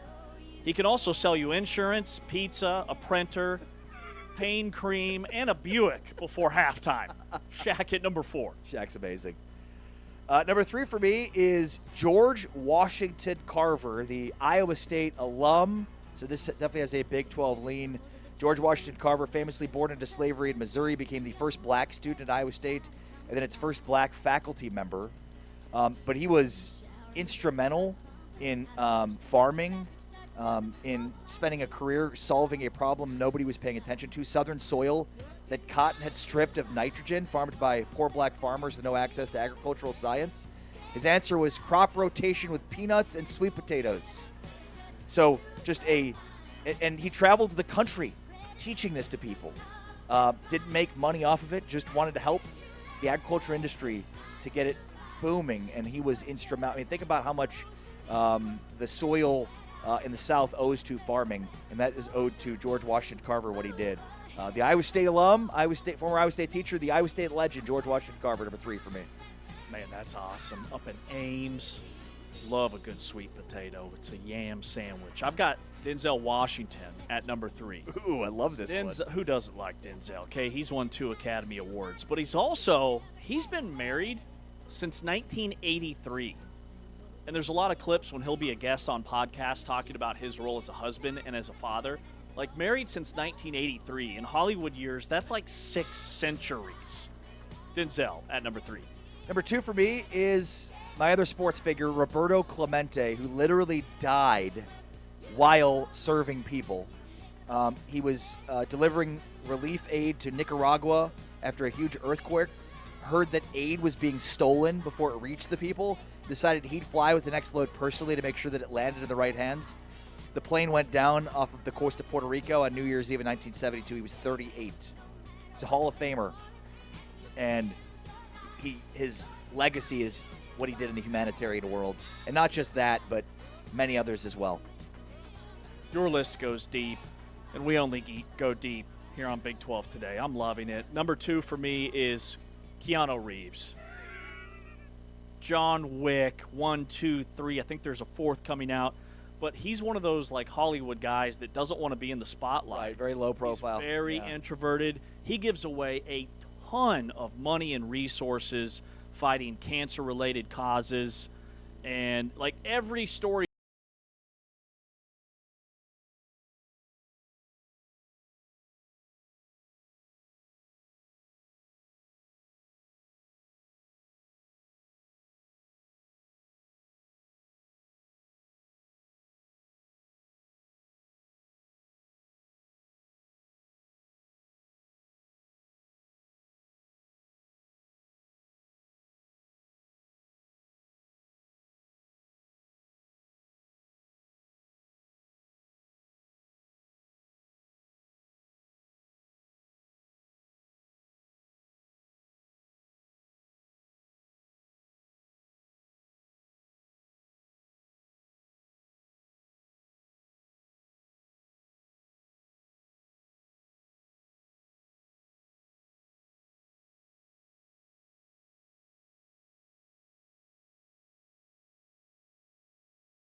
Justin Williams, senior writer for The Athletic, will join us. Before we play, how well do you know the Big 12 with TCU? How well do you know the TCU Horned Frogs? That's in about 20 minutes. Justin is after this timeout. This is Big 12 Today on Big 12 Radio. Across the field, and you've got number 88 to the bottom of your screen against a shorter defender. Hoover again. Crossing pattern, end zone, caught, touchdown. It's a moot point now. It's Rogers, the tight end. About 4 hours from campus in Fort Worth. 5 wide here and all sorts of time for Hoover with a dime down the middle of the field. DJ Rogers, the tight end, sets up first and goal for TCU. You know, the Red Raiders might say, if you could just get a redo on that one. Big play to DJ Rogers, the tight end, rumbling. DJ Rogers all the way down to the 25-yard line. Big gain there for this TCU offense. Over 6 of 7 in this opening drive. He'll keep it. Just tosses it to DJ Rogers, and TCU on the board first. Snap back. That's always a good job by a defender. Hoover, he does it again. No problem. DJ Rogers has it inside the 10, all the way down to the 8. Hoover pulls it to the tight end, DJ Rogers. His second touchdown of the season.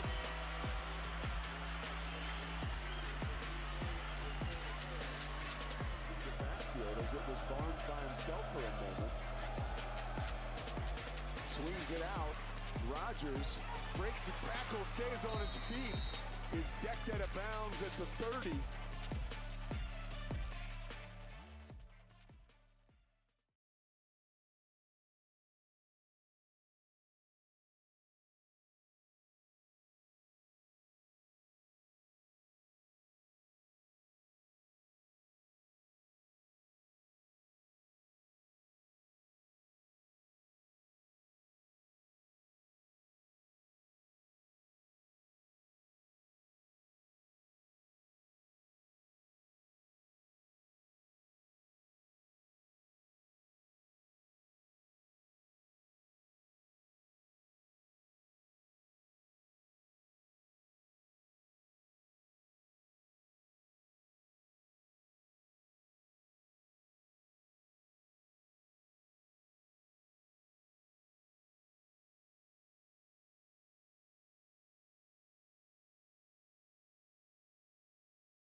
Justin Williams is a senior writer for The Athletic. He joins us here on Big 12 today on Big 12 Radio. We are brought to you by Modelo, and you're watching us on Big 12 Studios. And Justin, all this SEC, Big 10, Big 12, haven't heard much from the ACC, but we hear from Notre Dame trying to prevent professional athletes from playing in college. It's all very confusing. I hear the word stay, and I think, well, who's leaving? There's a lot of language. Help us sort it all out, and what's the latest? Yeah, so this really all dates back to the NCAA adjusted its eligibility rule this summer. And you might have heard it 5 for 5, 5 and 5. It's essentially kind of a new age-based eligibility model in which, moving forward, college athletes will get 5 years to play 5 seasons of whatever, college sport they're choosing. And really the biggest thing there is no more red shirts, no more waivers. So all these kind of different things that college athletes were doing that were allowing them to hang around for 6 or 7 years, or, more often in college basketball, you saw international players coming over at 22, 23, and then staying for 4 years. Like that's not going to fly anymore under the new rules.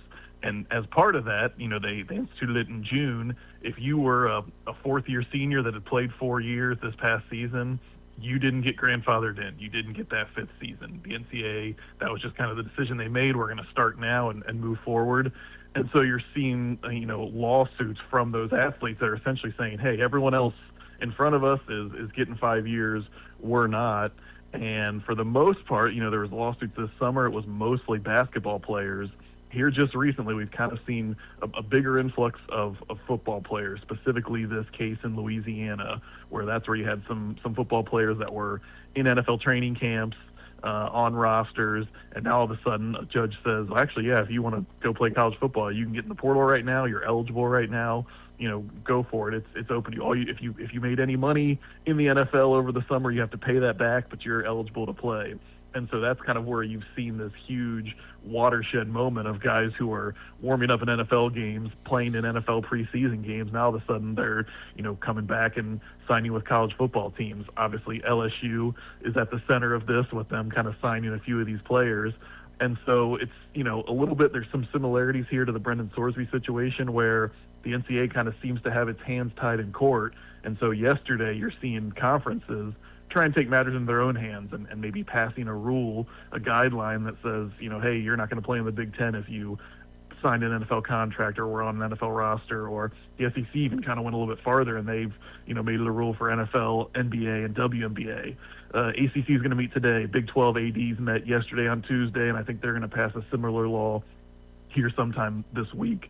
So kind of moving quickly with the season coming up fast, but there's a lot of moving parts, and as normal, the court judicial system is at the center of it in college sports. Yeah, and do you get the sense here that conferences sort of want to be sued just to at least try to get some clarity on whether or not they can enforce their own rules? I don't think they want to be sued, but I do think they want to take a stand as opposed to just kind of having their fate decided. I think a big thing here, part of it is if you're going to start saying, all right, we're going to make a rule, and maybe that leads to more lawsuits or going back into court. There is a little bit of a time crunch, right? Because teams have to have their roster set. College football teams have to have their roster set the day before the first game of the season. There's some teams that are playing this coming Saturday, and then there's teams that are playing Thursday, Friday, Saturday of next week.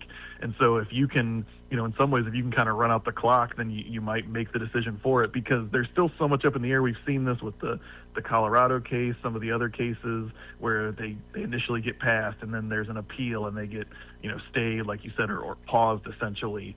And some of these guys are kind of in limbo of whether they're going to be eligible or not. And some of these coaches are having to decide, especially with football, how much, how much time and resources do I want to invest in getting this player eligible if maybe in 2 weeks a different court or a different judge says actually he's not eligible.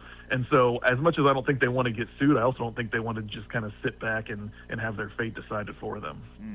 So Justin, when you say teams have to have their rosters set the day before their first game, is that a rule like from the NCAA?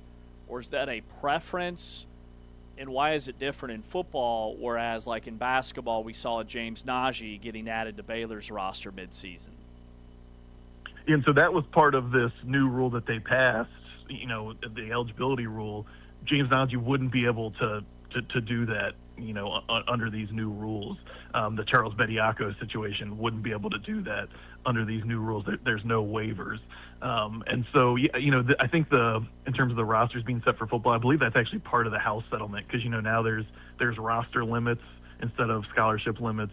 105 is the new roster limit in football, and there's obviously, the designated walk-ons. But essentially, the night before the first game, so take USC in the Big Ten, they play this Saturday in Week 0, or TCU, in the Big 12 that they're playing in Ireland. The night before the game, they have to have their 105 roster set for the season. And now, obviously, with all of this, you have the caveat of like there's still going to be lawsuits and who knows what can happen. But just from an NCAA or House settlement rules standpoint, that has to be in place. And so I think that's where you're seeing, okay, some of these coaches and even some of these athletes are having to decide, like, I'm on a pretty short runway here. Do I really want to take the risk of trying to get back and get eligible, not knowing exactly what the future will hold? And, I think that these games starting is kind of a big factor in all of these decisions. Is the juice worth the squeeze? Right.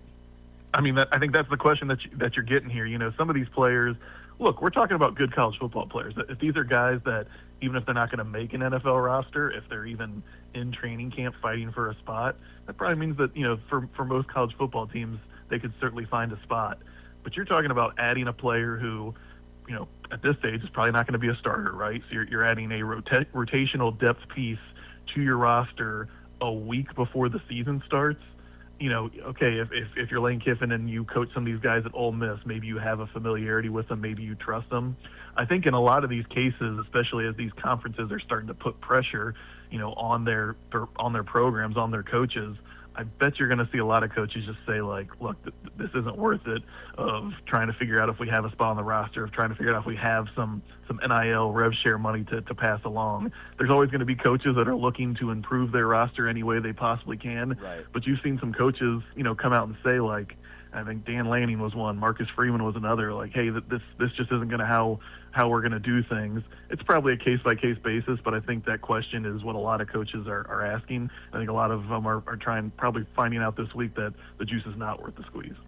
Justin Williams from The Athletic with us here on Big 12 Today on Big 12 Radio. You also highlighted your top 30 college football games for this season, and you have TCU and North Carolina in your These Will Be Fun category. So what stands out about this matchup? I mean, honestly, like, setting TCU aside, I actually think TCU is fascinating and could be a contender in the Big 12, but, like, what a disastrous off-season year plus it's been for North Carolina. Their GM, Michael Lombardi, is still on leave, I believe, as of today. We'll see if anything happens with that before the season.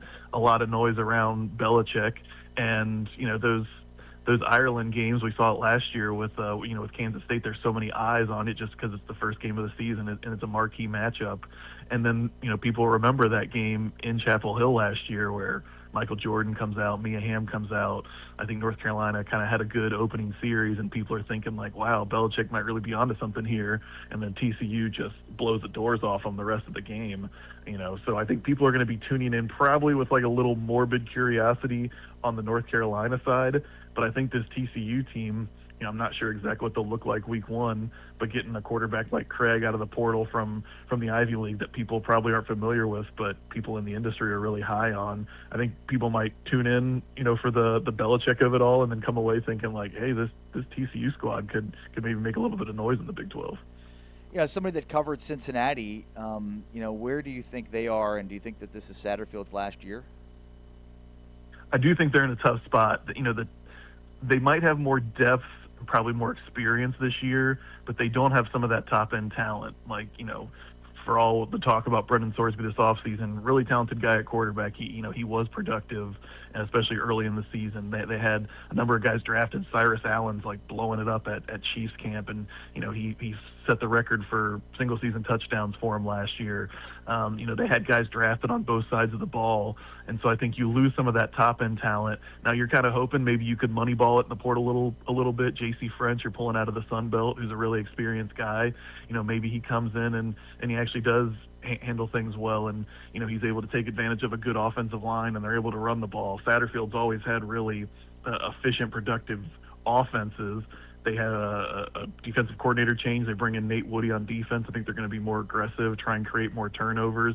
My concern is not as much top-end talent as compared to last year's roster, and honestly, the schedule's kind of tough for them. The bottom fell out last year. I think they went 7-1 and then lost their last 5. So it didn't necessarily feel like a strong season. But if you're looking back and saying, that they won 7 games in the regular season, went to a bowl game, that was an improvement. I have a hard time seeing that they're going to get to that same kind of 7-win mark in the regular season this year. Again, maybe if some of these guys they found some diamonds in the rough, they pan out and it turns to work out for them, that would be great. But if you're not getting to a bowl game, this is year 4 for Satterfield. I think the fan base is a little bit restless. He's definitely on a hot seat going into this season, and I think there's some, valid concern among Bearcats fans that this team's not going to be as good as last year. Yeah, well said. Justin Williams, senior writer for The Athletic, covers college football and basketball, joining us here on Big 12 today. Thanks, Justin. Absolutely excited for finally let's get out of the courtroom and get some games started. Yeah, no kidding. We feel you on that. Thanks again. We'll talk soon. Justin Williams, senior writer for The Athletic, with us here on Big 12 today on Big 12 Radio. Coming up next, speaking of TCU, they get set for Week 0 against North Carolina. How well do you know TCU football? That's around the corner. This is Big 12 Today. We are brought to you by Modelo, exclusively on TuneIn.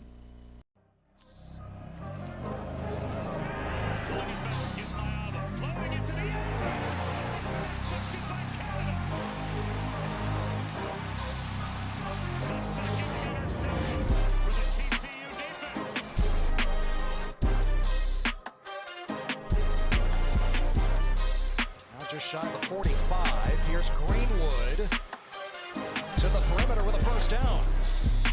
And into TCU territory, hit by Canada. Comes out with a zone option here coming off. You see him holding the football there because he can throw the football. If Love makes a block there. So he's been back this year, had to earn the job in fall camp, did so, and he's been great. This quick hitter from Wilson, and an immediate tackle in the open field. DeJon Stanley with the catch, but stopped well short. Wilson going to check down to the left. It's 1-on-2. A little hesitation move, and then Bernard gets shoved out of bounds. Plays in the block here. Morton's pass. Out route complete, but short of the first down yardage.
Back here on Big 12 today on Big 12 Radio.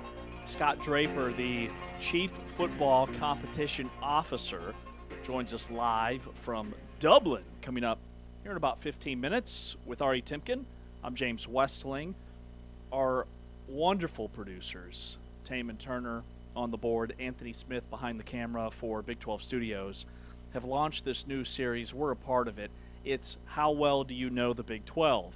We're now going through different schools and different teams, and because they've got this huge Week 0 showdown, today we play How Well Do You Know TCU Football?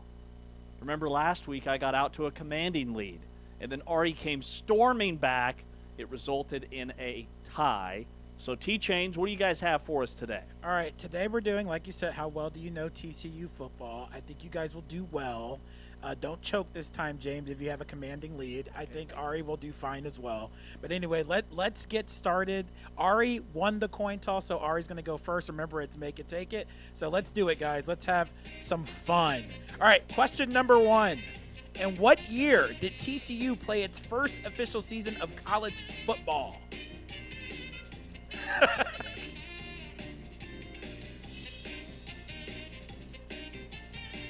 1897. Oh, so close though. 1896? What?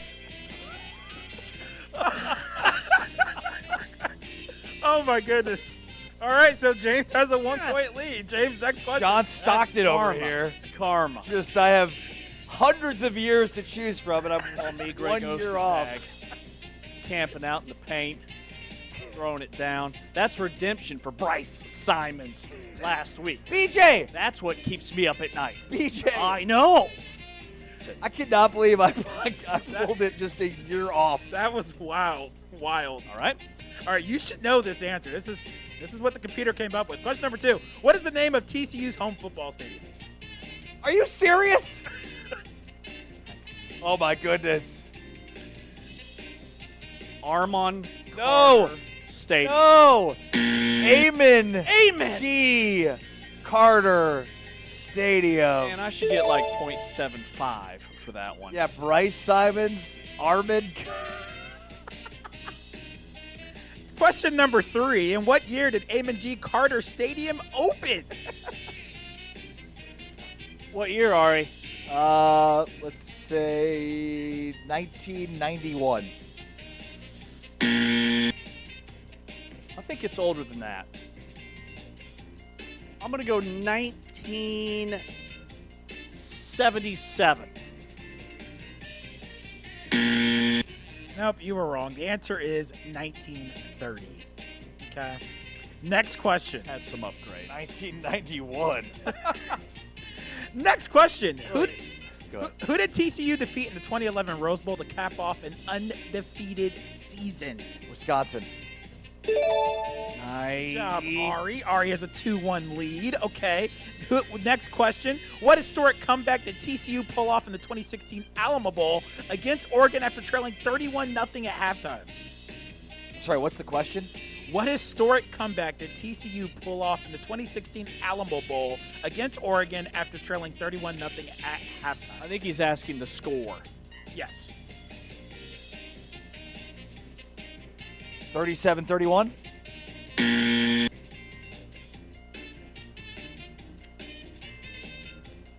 $45-41. The answer is 47-41. Triple. Wow, that's pretty close, dude. All right, it's a 2-1 lead for Ari. Next question is, which team did TCU defeat in the 2022 Fiesta Bowl to advance to the CFP National Championship? Michigan. That was the wrong bed. There we go. Wait a minute. Was that his question? Yeah, I got the last right one. Yeah. Ari's up 3-1. Yeah, I see the score, Taman. Well, I don't have eyes behind my back. Some of these questions are super easy, and some of them are very difficult. Who is TCU's only Heisman Trophy winner?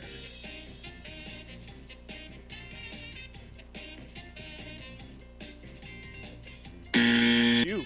Forrest Gregg. I don't think he won the Heisman, but LaDainian Tomlinson? This is an old one. Davey O'Brien. Davey O'Brien, of course. Stupid. Which TCU quarterback finished as the Heisman Trophy runner-up during the 2022 season? Andy Dalton. Oh, that would have been way Max too late. Duggan. Yeah, I wasn't even thinking there. It was stupid. Yes. All right, James's turn. Armin Carter All right, right there. Here we go. Armin Carter answer This is there. my chance. Who is the winningest head coach in TCU football history? Gary Patterson. That was an easy one. All right. Which legendary head coach led TCU to its 1935 and 1938 national championships? Know this one? Same answer. 1935? Hang on. All right. No, that wouldn't make sense. I got nothing. Would it be Amon G. Carter? Good guess. The answer is Dutch Meyer. Okay. Of course. Totally. Yeah. You guys are totally going to get this, obviously. All right, next question. Gary Patterson was famous for wearing a specific color of shirt on the sidelines. What color was it? Is this me? Yeah. Black? Yes. I thought you were going to guess purple. So this is what the computer generated. It is black, but he would often change to purple if things were going poorly. That feels right. Yeah. Very Gary-like. Yeah. All right, next question. What animal is the horned frog actually? What animal is it actually? Yeah. It's a reptile. A frog? It's a lizard. We have a tie again, by the way. Just throwing this out there. Didn't I just get that right, though? Or was that to get me to 4? Yeah, it's to get you to 4. Wait. Okay. No, Anthony's got me at 5. I don't know. All right, well, Anthony's Feels like that got you to 4. Anthony's at 5, so I'm not keeping I'm going by Anthony's number. I don't have eyes in the back of my head. All right, next question. What is the official name of TCU's costumed horned frog mascot? This is you. I know. Froggy? TCU horned frog mascot. This is the one I have to study up before we do these. What are the names of all of the Yeah, mascots? That's a tough one. Oh, that's a tough one. They wear the red sometimes. It's got to do with the frog venom. Harry. Super frog. Super frog. Totally. Super frog. She's super froggy. Oh, no. No. No? All right, so it's what, James' turn? No, it's my turn. Oh, it's Ari's turn. Okay. And what year did TCU officially begin playing in the Big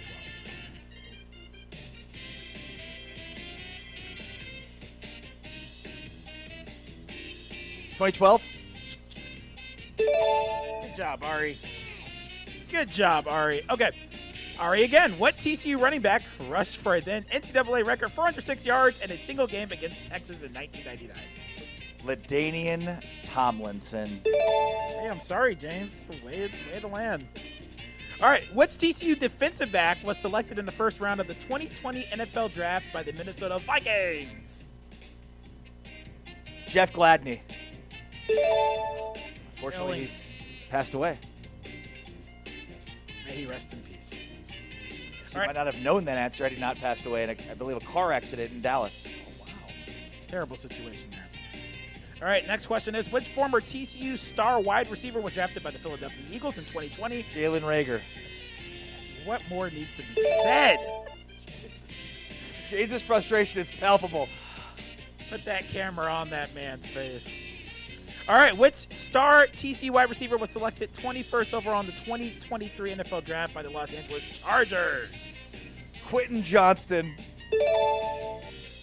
Gosh, destroying you, James. Who holds the TCU record for the most career passing yards?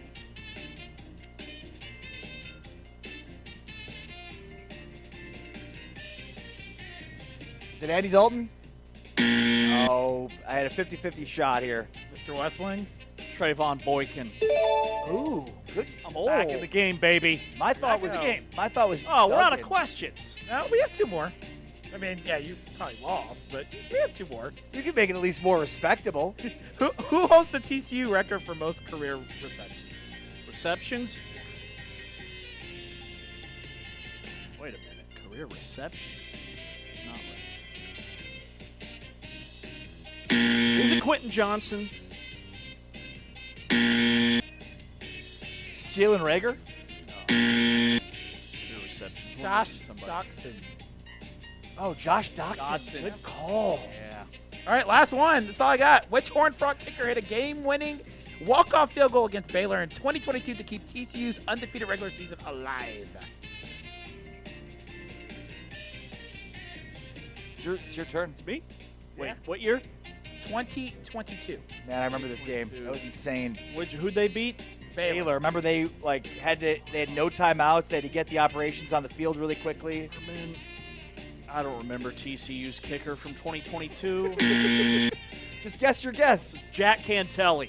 Played for K-State. Kyle Lemmerman? It was Griffin Kell. Yes. It's the game winner. But that is the How Well Do You Know TCU football. And the winner is Mr. Ari Timken.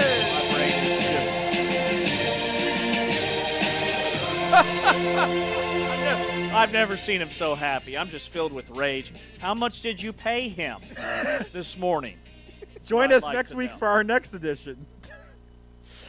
Tell you the make it take it could be killer. If you get a run of easy questions. You got on a roll. Nicely done. I don't 10 to 5. 10 to 5. Yep. 10 to 5. This one was less obvious in terms of blowout. Ari didn't blow it like James. No, you're right. Okay, we'll do it again next week. Great job, T-Chains. Love that game. Scott Draper's coming up next, the Chief Football Competition Officer for the Big 12 here on Big 12 Radio. Glad to see your family as that ball is picked up. Bud Clark, the captain at the back end, plucks it away for TCU. Got to get it to the 29.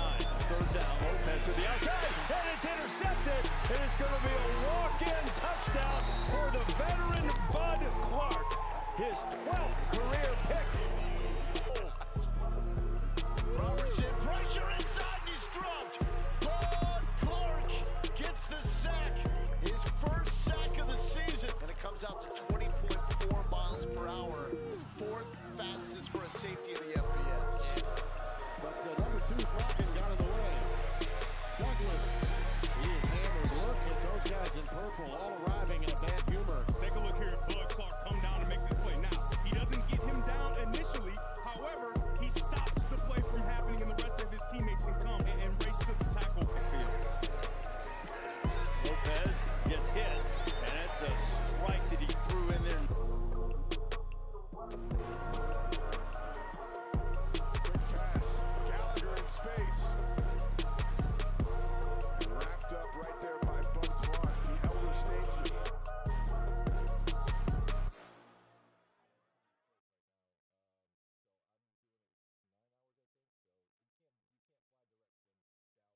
Scott Draper is the Chief Football Competition Officer for the Big 12 Conference, and he joins us now on Big 12 Today on Big 12 Radio. We are brought to you, the full-time fan, by Modelo. You're listening to us on TuneIn, watching us on Big 12 Studios, and Scott is on his way to Dublin for the Aer Lingus Classic between North Carolina and TCU this weekend.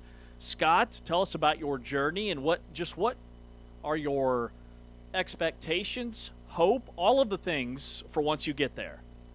Well, good morning. Great to see you both. Excited to get to Dublin. Yeah, we are connecting through Detroit today, and we'll be in Dublin first thing tomorrow morning, overnight flight, and excited for the game. Excited that both teams are, I know I've talked to the folks at TCU. They're ready to play. They've been ready to play for a while. They're excited to get out of the Texas heat for sure. And it's going to be a great game. The fans are excited.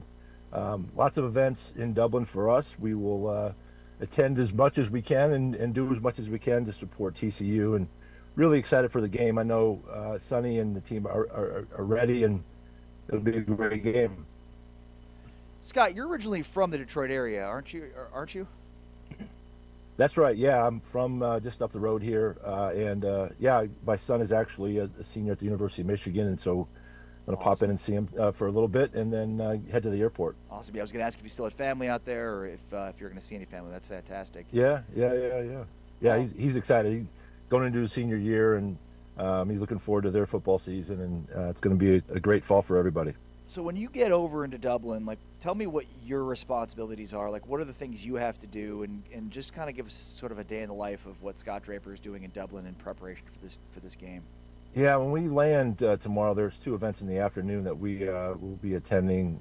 There's a event put on by Aer Lingus and TCU. So there's two different events on Thursday. There's a pep rally on Friday, and then there's a chairman's event before the game on Saturday. So it's again supporting the community. Aer Lingus, the Ireland, the country of Ireland.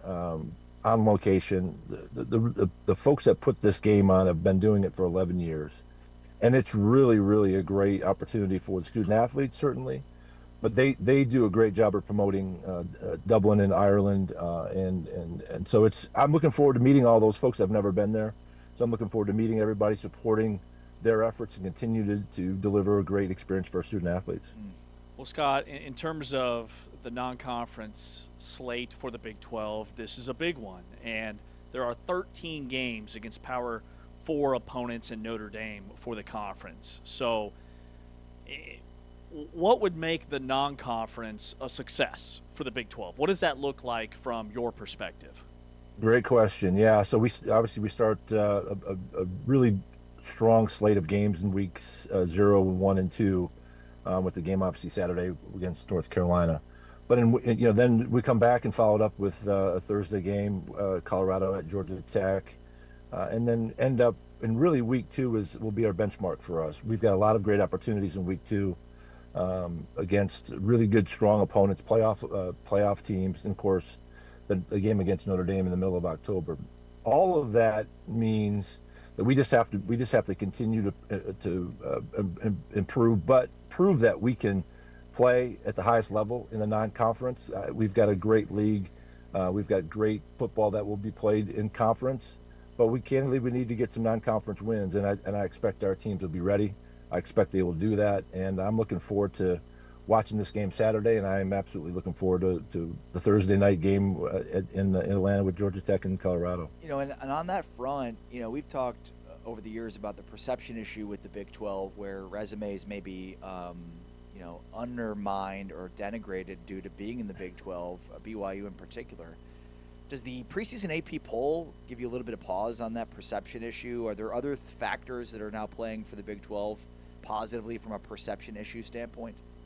Not at all. The preseason polls are fun for the fans and for the media, and I get it and I understand it. I think I saw something that maybe 11 of the teams that were ranked in the AP poll, preseason AP poll, were unranked at the end of the year last year. Of course, we've talked a lot about Arizona State being picked to finish last in our league and then winning it in the same season. So I'm because of the transfer portal, because of the way rosters are built now, no one knows who has what, and so you have to play the games. And I follow our teams. Obviously, they did a great job in the transfer portal in January. Had the first time in a long time that they had their rosters intact through spring practice to develop them. So I feel great about where we are. I feel great about the work of the coaches that we have in our league. We've talked a little bit about in the past about the changeover in some of the coaches over the last few years. Excited to see what the 4 new guys do this year. Certainly the coaches that came in last year and what they are building takes time to build. I'm really excited to see what West Virginia looks like this year. I know Coach Rodriguez really well, and from our time at Michigan together, I know what he can do, and I'm excited to see what they look like. And they've got a great test in week 1, and then a great neutral site game against Virginia in week 3. So I can't tell you how excited it is to be back talking about football. It's great. It's been a long summer for sure, but excited to be part of what's going to be a great season for us. Yeah, we're excited too, and cannot wait for the game that you're going to be attending this weekend. In terms of, this isn't the only game overseas for the Big 12. You've got the Union Jack Classic between Arizona State and KU. What are some of the strategic goals for these international games, and what could we see maybe in the future? Well, you're right. This is our third game, and the London game will be our third game in 2 years, in less than 3 weeks now. And so we'll be back in London for week 3 for the conference game. Excited to be a part of that game. Certainly, the first college game at Wembley Stadium is a lot to be a part of, and excited for that. What it means for the league is just the continued brand building that Commissioner Yormark has embarked on over the last few years of taking our league international. I think you saw it in women's basketball.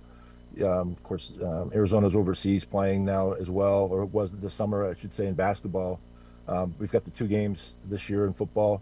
We are actively working on games for next year overseas. Whether we get all the way there or not, still yet to be determined. But we're going to continue to be aggressive overseas. We're going to continue to take our brand global. Arizona State is opening a London campus the week of the game in 3 weeks. So there's others that are strategically using it to build their university profile. And so for us, anything we can do to support our members in that effort, we're going to do, and we're going to continue to build our brand internationally, and I'm excited about that opportunity here this weekend and in 3 weeks. And one of the things I'm looking forward to is the larger amount of transparency from a review in season standpoint, with kind of a full audio and video feed of where we are at the Rock during replays. Can you just kind of shed some light on what that will look like this year? Well, I'm glad you're looking forward to it, because it's going to be uncharted territory for us. I know that the ACC's done it, so we've I know Michael Strickland well, and he's been kind enough to share some of their best practices and protocols, and so we'll roll it out in week 1 and do what we can to add games each week. But the reason we're doing it is to give the fan experience, to give the television audience a better experience than they would if they were watching any other league, certainly. But I think more importantly for me is the transparency is really important. I think what we talk about all the time with our coaches and our athletic directors is the transparency of the decision making, and that so that the fans will now be able to see that transparency. And excited for that. And we've got a great group of officials that are prepared and ready to go. But it's going to be new for us, so we'll have to work through some kinks early on, I'm sure, production-wise and all of that. But I'm excited to do it and looking forward to do it next week. Well, Scott, we couldn't let you go without scheduling talk. With the Big 12 schedule, the current structure, the upcoming key games for this season, and then can you speak to just some of the flexibility and the adjustments that have to be made for international or special events, and the strategy for building this year's schedule and schedules in the future? Yeah, the international games, the game in week 3, obviously both teams have a bye afterwards. That was done on purpose, obviously for the travel and the recovery for their next week. Certainly, if we continue to play games in season, meaning after week 1, we'll continue to work with our schools to build buys after those games. And so I expect that to continue if we do continue to play international games. But as the schedule, we've talked a lot about the schedule over the last couple of times we've been together, and the work that our schools are doing to populate games in the new week 1 for 27 as we move from to a 14-week season, from a 13 to a 14-week season, and 2 buys. So many of our schools are actively pushing some of their non-conference games into the new week 1, and so we'll have some new opportunities for us to put conference games in weeks 2, 3, and 4 that we wouldn't have had in the past because of that, and that's a good thing. Of course, we've got a conference game this year in week 2 and 2 in week 3. So we're going to look to continue to try to play early season conference games. I think it's good for our league, good for our schools to have some really impactful games early in the season, and we'll continue to do that. But schedule process continues. We'll look to deliver a schedule around Christmas time or shortly thereafter, and we've got some work to do, as we've talked about before, after the 27th schedule is done for the 28 matrix. The who plays who. We'll work on that in the off season with our athletic directors and our head coaches, and get to a right place of what our 9-game conference schedule will be for every team. You brought up the non-conference piece there. With the ACC and the SEC adding an extra conference game, it has resulted in the loss for many schools of a non-conference opponent, including Big 12 schools. What are you advising Big 12 schools to do in that situation? And do you think that opportunities for the Big 12 and the SEC and the maybe some of the other power conferences are dwindling? I don't know that they're dwindling. I think the math just tells you there's just less opportunities, right? But right. I think, the ACC, the SEC, Big Ten, all have a desire to play each other in the non-conference with the Big 12. So I don't think they're dwindling. They're just harder to find because there's less of them. But our schools are doing a great job of being proactive, of working collectively with the other conferences and their potential opponents to try to fill those dates. The Notre Dame game is a perfect example of our flexibility of allowing games to be played in the middle of October, non-conference games to be played in the middle of October. So we'll continue to do that and support our schools in that way. And I think for us and really for college football, those non-conference games are a good barometer of the strength of a particular league. And again, I've talked about this a lot. Week 2 for us is our opportunity, and I'm looking forward to that. Awesome stuff. Scott, safe travels, and cannot wait for the game this weekend. We appreciate you hopping on. You bet. See you guys. All right, man. Scott, safe travels. Later, Scott. All right, see you. Yep. Scott Draper, he is the Chief Football Competition Officer for the Big 12 Conference, on his way to Dublin to take in TCU in North Carolina this weekend. A huge marquee, big stage event for the Big 12 and one of many high-profile non-conference games. Yeah, it's going to be very interesting to see, too, from a look-in standpoint, more transparency when it comes to decisions from The Rock, the building facility we're in currently to do our show during replay. So that'll be a really interesting dynamic with the new football season. Cannot wait. Football's here. Coming up next, can your favorite team really win a national championship?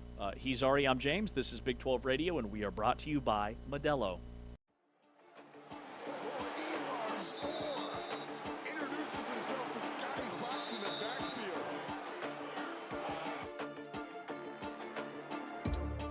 Horned Frogs show pressure. Kevin Jennings retreating. Bottles up and now goes down to the 5. Double the red zone. And down he goes. How about those active ends and linebackers, huh? Caleb, the alarms are all over the place. This kid can play. Senior from Hayward, California. Option to the wide side counters. Great play. Alarms are again. That young man has just been outstanding all day. Dominique, here's Sama. And not much out there. They had the edge sealed, and he's swung down by Elarms Orr.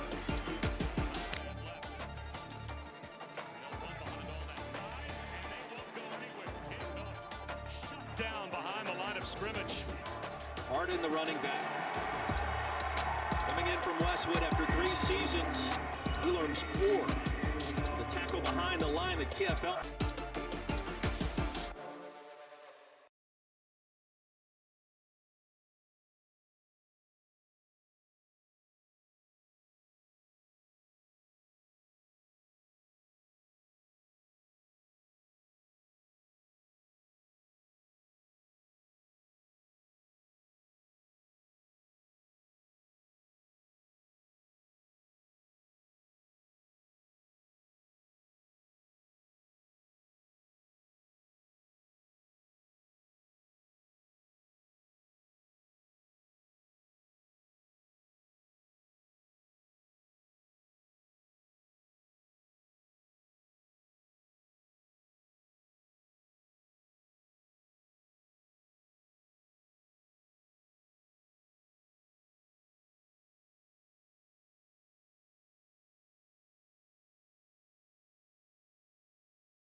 Special thanks to the Big 12 Chief Competition Officer, Scott Draper, who joined us just moments ago here on Big 12 Today on Big 12 Radio.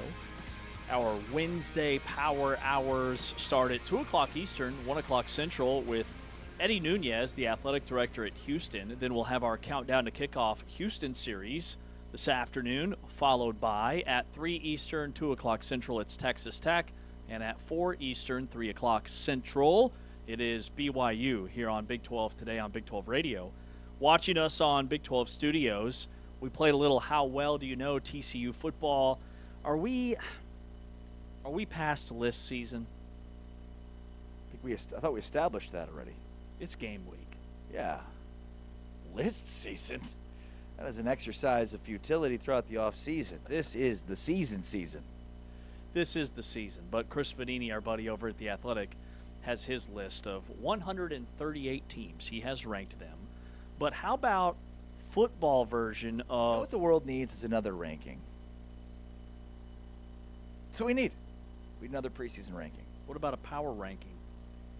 No, a preseason ranking. We need lots of them, way more than we actually have. That's what the world needs. Should we do a weekly poll? I don't think so either. We do. Our power rankings? Yeah. It's good enough for me. Yeah. I was thinking AP ballot. Just send it to the powers that be, whoever that is. You guys aren't actually a voter. Stop sending us emails.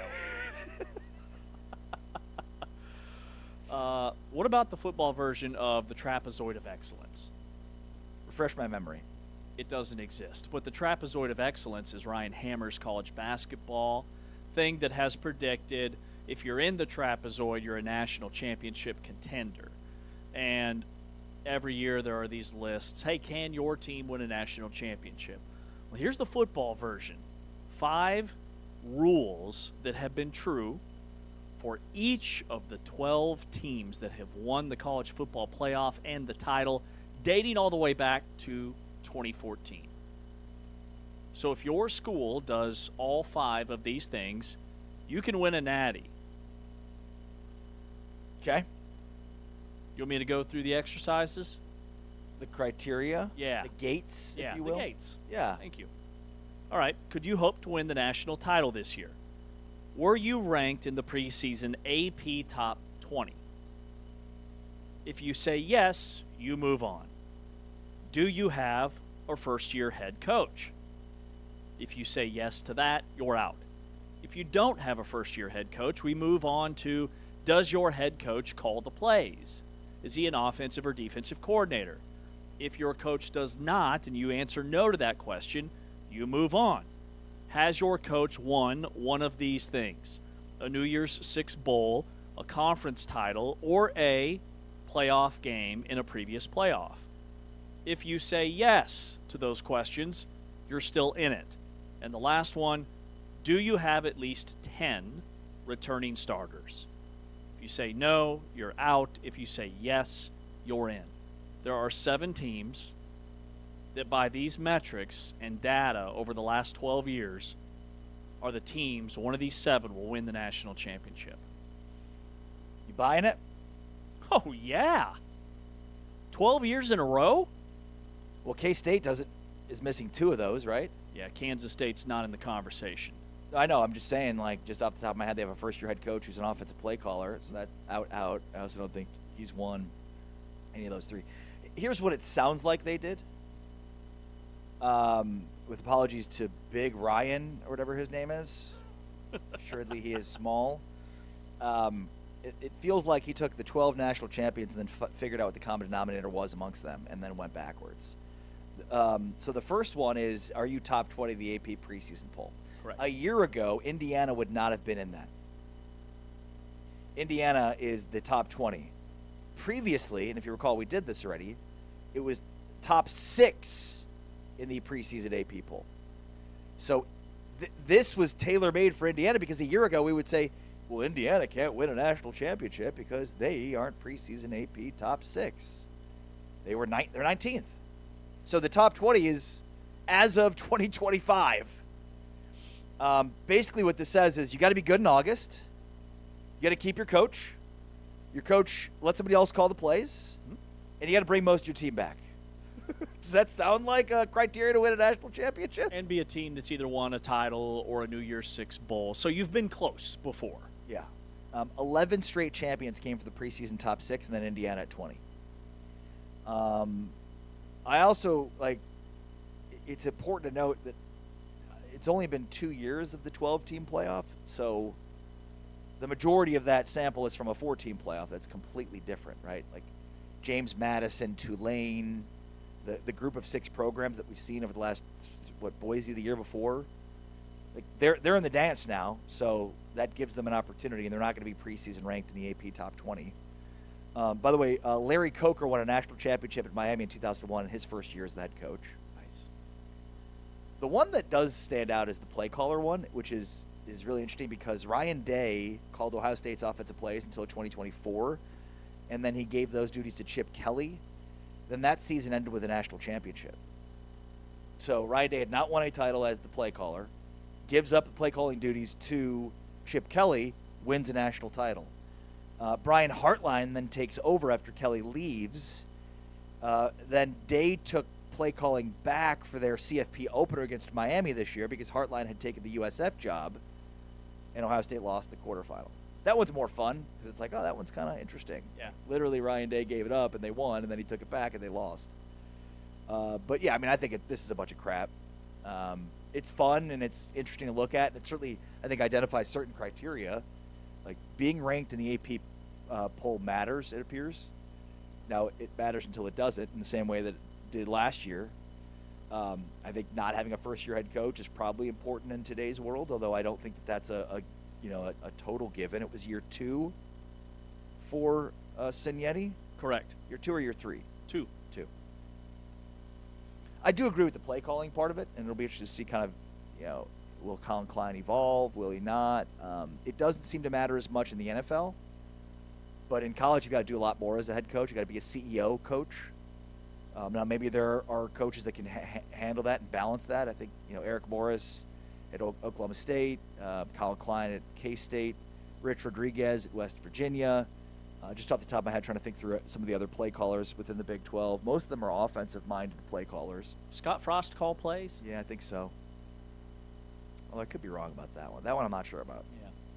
The schools that were eliminated at that level, does your head coach call plays, include Tennessee, Washington, Oklahoma, USC, Texas A&M, SMU, and Texas. Outside of the 7, which there is a Big 12 school in the 7.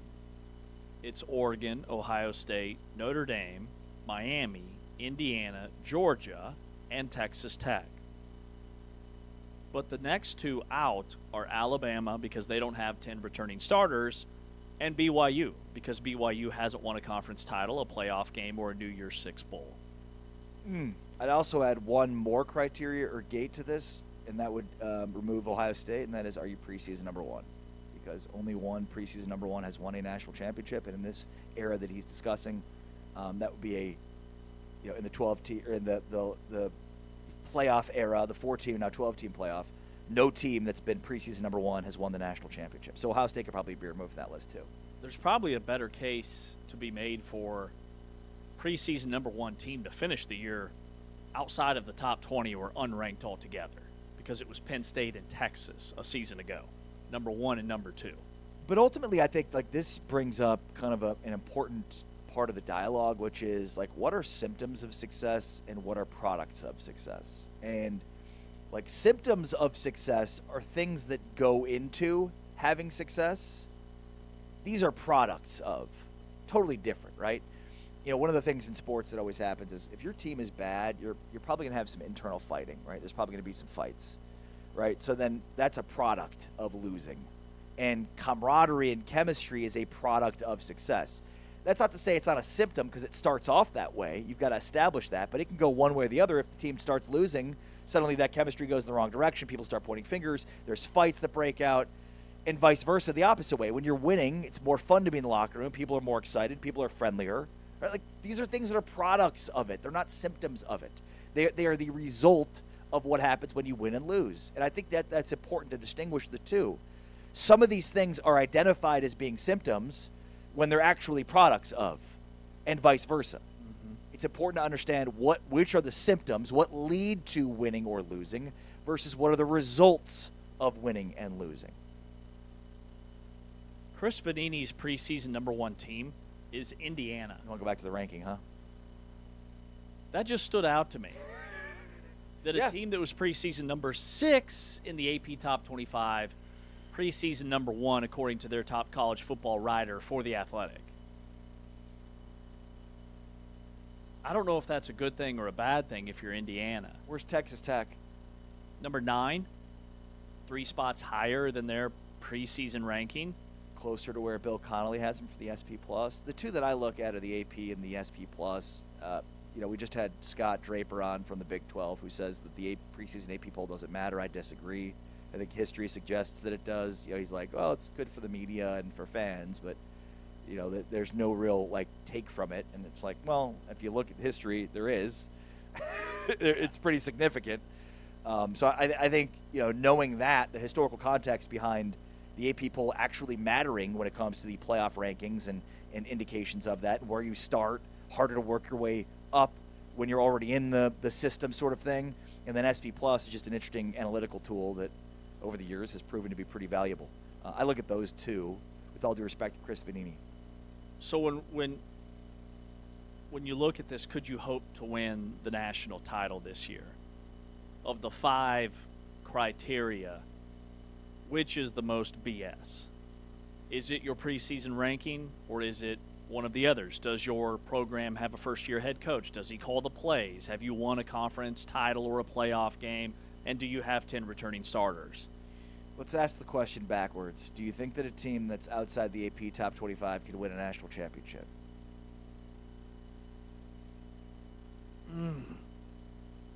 James, I just told you that Indiana just bucked this exact trend a year ago. Preseason number 20. Right, but remember, a year ago it was, are you preseason number 6? Yeah, that's a good point. Could it expand even further? Could a first-year head coach win a national championship? I think so. Yeah, I do too. Cignetti almost just did it. Right. He made the playoff his first year. And won a game, so they were one of the last 8 teams left. Can a play caller win a national title? I think so. Now, that's the one that's kind of like, well, maybe that one is true. Because you've got to be a CEO head coach. There's so much going on. Can you also do that? What was the other one? Has your coach won a conference title, a playoff game, or a New Year's Six bowl? And then do you have at least 10 returning starters? So those two seem closer in line, less BS, I would say. I'd say those two. I don't know why the historical context matters here. But it feels like it does, just from a standpoint of the preparation, the understanding of the magnitude of these games. If you've not participated in one of those as a coach, could surprise you. So I could see that being one. And then the 10 returning starters, sure, come up with any number, right? What's the threshold? You've got to have returning players. It's important to have. Well, and what's interesting, has your coach won a conference title, playoff game, or a New Year's Six bowl? The only team that was left that got excluded and left out of the next round was BYU. They haven't had a chance. And then the only team left out from the do you have 10 starters, Alabama, because BYU would fit that level of criteria. So there's 6 criteria, and BYU fits 5 of them? 5. Yeah. There's 5. So BYU yes, has BYU 4 or 5. fits 5 of them. See, the reason the trapezoid of excellence works is because it's not going backwards and solving for X. The trapezoid of excellence works because it's accounting for actual things that show deep runs in the postseason. It's not saying, here are the teams that can win a national championship. It's, here are the teams that can make deep runs into the postseason because of these factors that historically have proven to be factors of winning in the NCAA tournament. Mm-hmm. Totally different things. Yeah. And the reality is, there is no criteria because we're just in year 3 of this new system. And a 4-team system versus a 12-team system, I mean, that's a different sport altogether. So, in the next 10 years, we will have a much better trapezoid of excellence for football. We have a lot of historical context to go off of with the NCAA tournament. Sure, the tournament has expanded, but for the most part, it's all going to hold serve. This is a totally different deal than what we're used to having and what we've had. So I think in that, sure, Big Dog or Big Ryan, whatever Big Loser is, he's going to go viral on social media for putting this out there, and it's a fun, cute little graphic from Big Loser here. But ultimately, the next 10 years will give us a pretty better idea of what tells are for postseason success. I mean, he identifies a pool of 7 teams, right? Just last season, you had a team ranked in the top 20 that won the whole thing. So to me, based off of just the small sample size that we have of a 12-team playoff, the data tells me that at least 20 teams can win a national championship. Yep. And then if you want to pick and choose the other criteria based upon who's won national titles.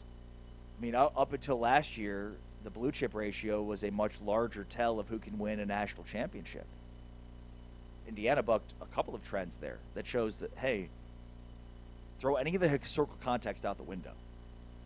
Doesn't matter. I'm reading an article from ESPN. It's underdogs that will have a real chance to win a national championship. Somebody's got to give the memo to ESPN that this season is over. Well, I'm thinking, hey, there's probably 10, 15 teams that'll be listed. There's 2. 2 teams. Okay. Ole Miss and Washington. Everybody's really high on Washington this year. You mean Washington? Washington. Thank you. That's how I say it, too. All right, we'll wrap up the show coming up next. He's Ari Timken. I'm James Westling. This is Big 12 Today on Big 12 Radio. Spins one, 4th down, got it! Senior to senior. Robertson spins one, 4th down, got it! Rush up the middle, Robertson spins one, 4th down, got it! From the mesh point, he pulls, he shoots, box for a touchdown, Josh Cameron. Bowl eligibility on the line, and they go to Josh Cameron. As you said, he starts and to Captain class. He was in the ESPN 300. Robertson, and so that is caught by Cameron. Flag down. You hear Cameron barking and one. And Josh Cameron on the outside, one-on-one. I mean, you got guys just straight all the way on. You mentioned it. Does he have full possession of that football? Now he has possession immediately, but watch the ball move here. Play fake. One-on-one coverage. Jump ball. Flag is out. Hits hauled in. Josh Cameron. This is what we talked about earlier in impact players. He's our guy that they throw the fade to. You see it right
Antoine Peak Jr. will have a new position this year for Cincinnati as they move him from safety down to linebacker for the Bearcats, and Nate Woody's new defense, the defensive coordinator from Army, who's now the DC for the Bearcats. He's Ari Timken. I'm James Westling. One final time here on Big 12 Today on Big 12 Radio. Big 12 Power Hour starts at 2 o'clock Eastern, 1 o'clock Central with Houston. We will go through our Houston Countdown to Kickoff series, talk with their AD, Eddie Nunez. Then at 3 Eastern, it's Texas Tech, and at 4 Eastern, it's BYU. We were just chatting during the break about Dane Brugler's top 100 NFL prospects for the class of 2027. One of my favorite exercises is to go back and look at the preseason rankings for the NFL draft that we just had. But when you look at his prospects, what stands out? Yeah, no, I mean, I agree. It's always fun to see kind of how they differ from preseason versus what actually ends up happening. But you want to take a stab at Dane Brugler's top 50. How many are Big 12 players? Top 50? 50. Ooh. I'm going to say this season I think it's pretty slim pickings. I'm going to go 3. 2. Well, it can't possibly be just 1. Ding, ding, ding, ding, ding, ding. Want to take a stab at who it is? A.J. Holmes. Thank you. Position. Keep guessing. Omarion Miller. No. Austin Romaine. No. John Curry. Quarterback. Drew Mestamaker. There you go. Where's he have him? 30. Wow. Former Big 12 offensive lineman Jordan Seaton is 15th on this list. A.J. Holmes needs to be on this list. Yep. Washington's got a stud interior defensive lineman named Omarion Washington. Sorry, Oregon has him. His last name's Washington. That's why it stood out. I would say A.J. Holmes is every bit as good as Amari Washington. You mentioned Omarion Miller. This is a guy that is going to be on NFL radars after this season. I think he'll be a top 50 prospect. What about Bryce Pollock? Was the next Pollock. Name. No, that was the next name that came to mind. And just the receiver position in general. Reed Harris is another one. That's a surprise. He was maybe Jaden, well. The guy you just mentioned, Antoine Peak. Mm-hmm. Evan Johnson, the corner at BYU. There's a lot of guys that I think will be drafted in the top 50. Yeah. That aren't anywhere to be found. And look, Dane is, for my money, the best in the business when it comes to the NFL draft. So he's going off of last year's film from what he saw. And remember, he's grading prospects all across the year. But yeah, I mean, he's probably, as he did draft prep for this past year, saw some guys that popped on film and were like, I got to go back and watch some more film of those guys. And he's looking at that. But, would Jordan Tyson been a top 50 prospect on this list last year? I don't know that that Texas Tech would have had 4 or 5 guys. I mean, how many were top 50 picks? But look, I mean, it's a sobering reality for the Big 12. You just don't have the same 4 or 5-star prospects that over the course of 3 years become NFL prospects, top 50 ones. Mestamaker's one of the exceptions, right? And you'll have those from time to time that emerge at important positions. But for the most part, these guys are going to be 4 or 5-star recruits. And the Big 12 is getting better at it. I mean, Texas Tech just added another 5-star that Oklahoma and Texas wanted, Atala, out of next year's class. So Texas Tech is really starting to do well and make some hay in terms of the recruiting. But ultimately, that's like, not all 5-stars turn out, but you better believe that the list of top 50 prospects is full of 5-stars. LaDamian Guyton will be a top 5 pick 3 years from now. He's a true freshman at Texas Tech. One of those Texas Tech pass rushers, in addition to A.J. Holmes, will be a top 50 pick. Adam Trick. Trey White. Yeah. Somebody. I agree. The big defensive tackle from Wake Forest. So CBS, this is a different. Hirogba. Nicely done. Thank you. Mateen is his first name. So this is CBS's top. I'll give you the top 5. Preseason last year, Similar list. Number 1 was the defensive tackle Peter Woods from Clemson. He got drafted 29th overall. Number 2 was Arch Manning. Came back to school. Number 3, this one is appropriate, was Spencer Fano, the offensive tackle from Utah who got selected 9th in this year's draft. Number 4, Keldrick Falk, an edge rusher from Auburn who got selected number 31. And number 5 was Garrett Nussmeier, the quarterback at LSU who was selected in the 7th round, number 249th overall. Top 5 going into last season. Says a lot about how much can change over the course of 1 year. Who are the Big 12 players in that list? Spencer Fano was number 3. This is coming into this past season. He got taken 9th. And then after that, I'm at number 11. Jordan Tyson was number 12. Okay. Caleb Lomu was number 13. Patriots got a steal, taking him 28th. Still looking for more Big 12 dudes. I'm at number 20. A lot of Auburn, Texas. Drew Aller, Penn State, was number 25. And that's the top 25. So the Big 12 had 3 guys in the top 25. David Bailey's nowhere to be found. Right now I'm trying to go back to find the Dane Brugler list from a year ago because he's constantly updating his top 50. So I'd love to see how that jives with the CBS one. But you're right. I mean, there's going to be significant misses. I thought I remember seeing Bailey on some of these preseason NFL draft prospect lists. But I thought Tyson was the guy that was missing, but I guess I had it backwards. It's not easy to find the all this stuff gets buried. It's not easy to find the preseason rankings for what would have been this past season's draft. CBS is the only one that I can pin down that did it. Yeah, here's one, the initial board for 2026. Okay. Peter Woods won. So Woods, man, he was huge on the NFL draft prospects list. And, I mean, he ended up being a second-round pick, I believe. 29th. Arch Manning, 2, wasn't even in the draft. Caden Proctor, 3. Caleb Downs, 4. There's a hit. Keldrick Falk, 5. Jeremiah Love, 6. Lenoris Sellers, 7. Lenoris Sellers. Spencer Fano, 8. There's a hit. TJ Parker, 9. Garrett Nussmeier, 10. Tyson, he had 12th. He had Caleb Lomu, 15th. Okay.